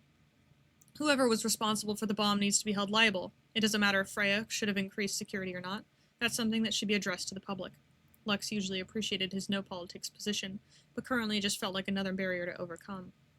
I don't disagree, Lux began, trying to shift the focus back. But if we can't do our jobs, the public distrusts, or even fears, us. We're still too closely tied to the Keepers of Solace to fully ignore public opinion. And the opinions of the public constantly shift, he sighed. We could just have them vote on how we should handle matters like this. It would be no different than the law meetings. He turned towards Mira. She nodded along. We could try that. Besides, he grinned, that's why criminals go through the court first. People can easily be accused of something they didn't do. They may fear the court, but they still have a buffer to prove their innocence. It would be polite to thank him, but Lux could only feel frustration. What about the mandate? Freya is attempting to control our actions. We can't maintain neutrality if the justice branch is effectively placed under a single faction. Mira took a few seconds to respond. At the end of the day, Freya is the one in charge of the planet. It's important to keep the Keepers separate while still allowing for emergency assistance during events. For what felt like the first time that day, Zell and Lux immediately agreed. Despite her fatigue, Mira efficiently took the conversation back to other topics. Each was necessary, but Lux struggled to focus over the continued concern of past discussions. By the time the meeting ended, they were ready to leave. I just realized I didn't turn the music back on, sorry. Perhaps that was why they didn't notice the extra company as they entered their office once more. Does no one come up here? Those books feel untouched. Of course, Iris was paying attention again, too observant for her own good. We were open to the public, though I admit the lack of visitors is rather odd. Especially with some of the copies, they would have thought someone would be interested. It wouldn't be your first failure of the day. Right, something must have happened on the ship for Iris to be this targeted, but acknowledging it would just make her more upset, so the judge meeting it was. If anything, you were the one who told me to slow it down. Not like that. There's a difference between spreading seeds and dropping ideas like anvils. We're talking about refugees here, not politicians. Most of them are waiting for someone else to do the work anyways. Their mind drifted off to the frustrations of a former faction meeting. So, you ignore the techniques of the guides? I know you were always awful at them, but surely you've had time to practice. They couldn't admit the last time they'd even thought about it. At least Iris didn't see the way they cringed at the thought. There's a reason my leaders are the charismatic ones. You little deserter. Lux didn't answer. There was no need to fight over that event. I won't apologize. She never does. No, they would put their foot down. If you're going to act like this, I have work to do. The connection broke with no reply. Lux sighed as they pulled out a pen from their desk. Maybe it would have been better to mention her temper from the beginning, but nothing they could do about the past. For now, they focused on what could be done. They needed to shore up the Justice Branch's reputation at the very least. The meeting accomplished enough for them to be thankful. After all, with Mira's acceptance, they could make a solid position against the conflict. Security, on the other hand, was more complicated. Feather took to the leadership of the guards with a natural grace, but they barely got off the ground before Freya yanked control away, as if they needed more distrust from the populace. How did Freya yank control away? Well, look, Freya worked with Mira and Feather, I thought, to... Like, Guard Force was part of the whole thing. Anyway. As if they needed more distrust from the populace. It was pure luck that there was a decrease in incidents over the last month, despite the pushback of the people. Feather was smart, though. Already she adjusted to the changes. She was the first to start paying her workers, after all. And she would continue to watch and adapt. Unity may be a broad idea, but they could start with the Keepers of Solace. And the next goalpost would require a letter. I love Lux's behind-the-scenes, like, chess game. Alright, rotting. And technically this was after the stream started, but actually no, it wasn't. 7:58, never mind. This is from Truffle. Over the past few days, I had slowly become more and more anxious because of a single thought, a question that simply refused to leave me. Just where the hell was Okul? She obviously wasn't in the hospital anymore, having escaped with the help of Krufik. I almost resented Krufik for what she did. I thought that maybe Okul could have just gone to trial, that they would be convinced and I would be set free. Convicted and I would be set free. Well, free if my name wasn't mentioned, but that still meant I had a chance. Now Okul is out, and I just have to hope I won't be found out. But Okul hasn't been seen for months, even after getting out. I would expect a letter, a visit, a threat, anything. It's been far too long, and I decided I needed to do something. I decided to go to New Harmonia. Maybe Opal wasn't there, but it would be good to check at least. I went during the night, just after the sun had set. The dark was dangerous, yes, but it also provided a cover for people like me who needed to hide for their own safety. I made sure to keep my dagger in an easily accessible pocket should anything happen. Maybe it would also be wise to come up with an excuse should a guard find me. New Harmonia is somewhat near the community center and marketplace at the hospital. My shift would start in just a few hours. I was trying to find my way around the Keeper's Land to do a few chores before my shift started. I needed to check my mail, count my paycheck, respond to any letters, get groceries, and then get ready to clock in. All of those things in that order. The one glaring issue was that I had, of course, not called a guard to escort me, but I could just say that my comms device broke down and I didn't have time to waste.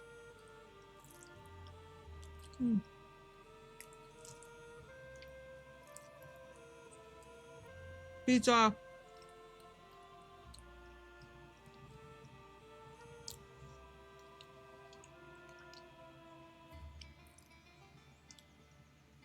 The excuse, or excuses, should suffice if I get caught. With that, I started the long walk to my destination. It was a paranoid journey. Every shadow seemed to have its eyes locked onto me, and mere animals felt like enemies. It brings me utter shame to say the amount of times I pulled out a knife on a squirrel was more than one. That's a funny picture. I finally made it to the area around the community center, and from there it wasn't long before I made my way to the wooden buildings that made up New Harmonia. An odd scent covered the entire faction, like something was rotting and had been rotting for a while. It felt like something, maybe someone, was watching me as I made my way around the abandoned streets. I was trying to locate the source of that smell. How stupid of me. It couldn't have been anything good. Maybe I knew it wouldn't have been good, but I didn't expect anything this bad. But then I saw him, slumped over on a wall facing the statue. He held the black and red hilt of some kind of sword, but the blade had rusted off. A similarly colored cloak laid nearby, and all of it was rotting. I'd seen the aftermath of war, and yet this somehow was worse. Maybe it was the fact that Solace wasn't in the midst of a war, and this could just be an innocent person who met someone at the wrong time. I ran to a nearby bush and got sick. How could I not after seeing something like that? The sight was drilled into my head in a way where I was sure it would be permanent. What was I even supposed to do now? No, I needed to get out of there. The killer could still be around, and I highly doubt I could fend off someone who did that to a person with nothing but a mere dagger. I started running, and I kept running until I made it to the community center. I pressed my back against the Keepers of Solace mailboxes and slid down. I couldn't breathe. I couldn't just leave that body there to rot with the killer most likely still on the loose. But if I told someone, there was a chance they could find out about my association with the House of Ocular Enlightenment. What reasonable excuse would I have for being in New Harmonia anyways? Would they even protect me if I left? I barely had any useful information on Opal or really anyone in the HOE. But maybe there was some way I could get myself out of this mess. If they don't accept the true story, I could just make some stuff up. Say I was personally threatened. Say that someone else's life was at stake. Say my life was at stake. Half-truths are the best kind of lies, sure. I wasn't personally threatened, but I'm sure of what Opal would have done to me. I'm sure of what Opal would have done to me had I left. My hands were shaking badly. My vision felt like it was leaving me along my consciousness. I still couldn't breathe. I could barely get that weird little device out of my pocket, and then I fucked up. I had meant to call Lux, a good and reliable friend who also happened to be a judge. They would surely vouch for me, but no, the contact named Freya was barely visible to me through blotches of black on the edge of my vision. Hey, Truffle, you need something? The only kind of noise I could get out was heavy breathing, wheezing, strained coughing. I tried to get my best to get words out, but I knew they must have been unintelligible. Finally, just a few came out, jumbled words that were pulled out of even messier thoughts. New Harmonia. I saw a body. Rotting. Wait, say that again? A body? I nodded, like Freya could see me before being thankful that she could not. Yes, the smell. Rotting. Looked so... I gagged again just thinking about it. At least air was finally returning my lungs. That's not good. You said it was in New Harmonia? Where exactly? Near the statue? Did it look like Opal?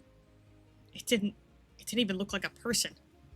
Freya seemed to sigh. Out of relief or disappointment, I didn't know. I'm going to investigate right now. Thank you for telling me. I set down the device, thinking she was going to leave it at that, and hang up. Oh, are you okay? Do you need anything? Are you safe? It felt like my brain paused for just a moment before starting up with this cacophony of thoughts again. Why did this, out of all things, make me want to cry? I'll be just fine. Hospital shift is about to start up again anyways. I tried to sound upbeat. I can only hope it came out that way. Take the day off. In fact, you know where my bakery is, right? Take anything you'd like off of the shelves. I can't imagine what seeing something like that unexpectedly must be like. I'm sorry. I hung up. A day off?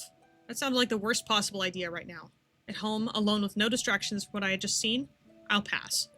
And yet, I went to that bakery. I still don't know why. Did that ignorant goddess really think bread and cake would fix the fact someone had been murdered? The walls were disgustingly painted in whites and pastel pinks. It all felt like a trap that was about to snap shut and leave me caged inside. I hated bakeries. They reminded me too much of when I first arrived on Solace and of when I was weak. The shelves were lined with cakes and breads and cupcakes. I took a slice of vanilla cake with vanilla frosting. Simple, uninteresting. I didn't have desserts like this often. I was always a terrible baker and never bothered to learn. Plus, there wasn't exactly enough sugar to make sweets during wartime. It tasted really good. Better than I would have thought. Maybe I could hold up my promise and head to one of those baking classes sometime. Maybe not. I quickly finished the food and left the place. I could get all emotional and teary-eyed somewhere people couldn't see me. My feet didn't feel myself. I didn't feel like myself as I walked to the hospital and finished my shift. Poor Truffle. Always going through it. Alright, transcript. Hold on, let me wipe off this. Zoom in. And play it. Hey, Sirius, just... all this time, what was I thinking? It's wrong with me. I can't believe I thought that I did it. For a moment there, I actually thought that Waters. What? Oh, shit. Wrong scenario. You are concerned about your loss of time. I don't like not knowing where I've been, Sirius. Would you like me to pull up your locational data for the last few months? Knowing where I was won't tell me what I was doing. No, I don't believe it will help.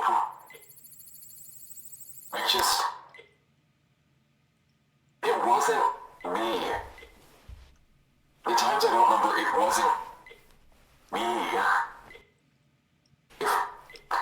If it was the Wave Seeker, what work could she be doing that I don't know about?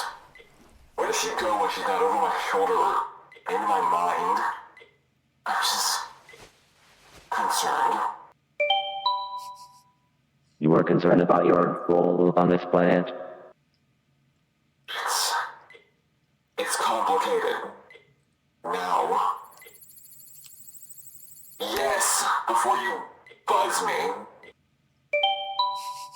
Waters, you are a clever man. You have a good effort to create contingency methods for yourself, including this one. You are a kind man. When you doubt yourself, you will always default to the best decision for the people and for yourself. Not as simple. Do you no longer trust the Great Watcher's plan? You can say yes. Because there's a safe space, Waters. Has she returned? Waters. Waters. Incoming message from Cam. It reads, "Get due tonight. Gonna visit Zena in hospital." Would you like to respond to this message? He's in the hospital. Why not? No! Don't respond to message. Stop typing. Emergency end. I have to go.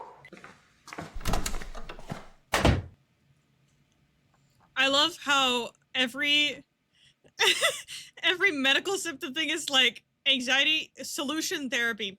Bro never goes to therapy. Guess who's having a therapist character next season though? Who wants therapy? Waters. I don't have time to update Ciro's systems to contain the new intel gathered from the island. I need to remind myself to do that later. This is that reminder. Don't forget. Ciro's is therapy? Is Ciro's therapy? I mean, I love Ciro's. It's a therapy scenario. Waters needs human or not robot therapy. Not a therapy scenario. He needs therapy. I love Ceros, but you know, anyway. I woke up this morning in the hospital, the chair next to Zinnia's bed. She was asleep when I got there the other night, understandably so. It was very late, but I was concerned about her condition. I read her charts. I sat awake for what felt like hours. I don't remember when I fell asleep. I remember seeing the fresh flowers when I woke up. Zinnia, awake, looking at them and reading a card that came with them. I told her about the island. I didn't really know what else to say or how to approach the conversation of her injuries. I figured she wouldn't want to talk about it, so I just started talking myself. Admittedly, I might have spun the tale more exaggerated for her. Stories of beach adventures, quests to find hidden rooms, mysteries and magic, then how it all came back around to Freya. She listened to it like it was something mystical, as if it was coming from the mouth of someone more interesting than myself. I told her Comet was there, and she wanted to know more. I gave her the report Comet submitted to me about their theories for the island. I still had them on me. It wasn't much, but it just seemed to make her light up. I'm glad she's okay, but I won't let myself miss something like this again. Director Ein Waters of SUNC. Waters is Solace's dad. Also, this gets a good job! Who reacted to it at the same time? Oh, Smileless MP? Why does Smileless MP react to it? Why does the bot react? I'll have to ask Saint. Alright, I think we do have a lore sheet from February 1. Yep. Gabriel the Storyteller.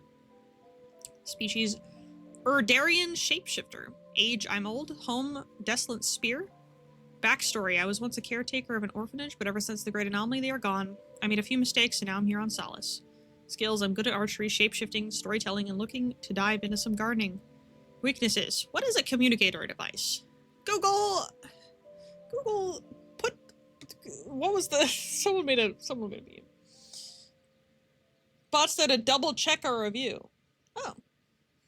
Alright, that's cool. Alright. Well, I think that's it. This was a great stream. Absolute peak from CJ's document. From everyone did a great job today. I especially loved that one. I am going to draw that. That's going to be my next project. I'll probably have to put in art trade because if I'm inspired, I'm going to draw. Everyone else gets sketches. Good night, CJ. I hope you have a wonderful night. I hope everyone else has a great evening as well. I will see you probably Thursday. I'll have another baking class thing. If not, I don't think there's anything super big coming up. Yeah. I'll see you all next time. Bye.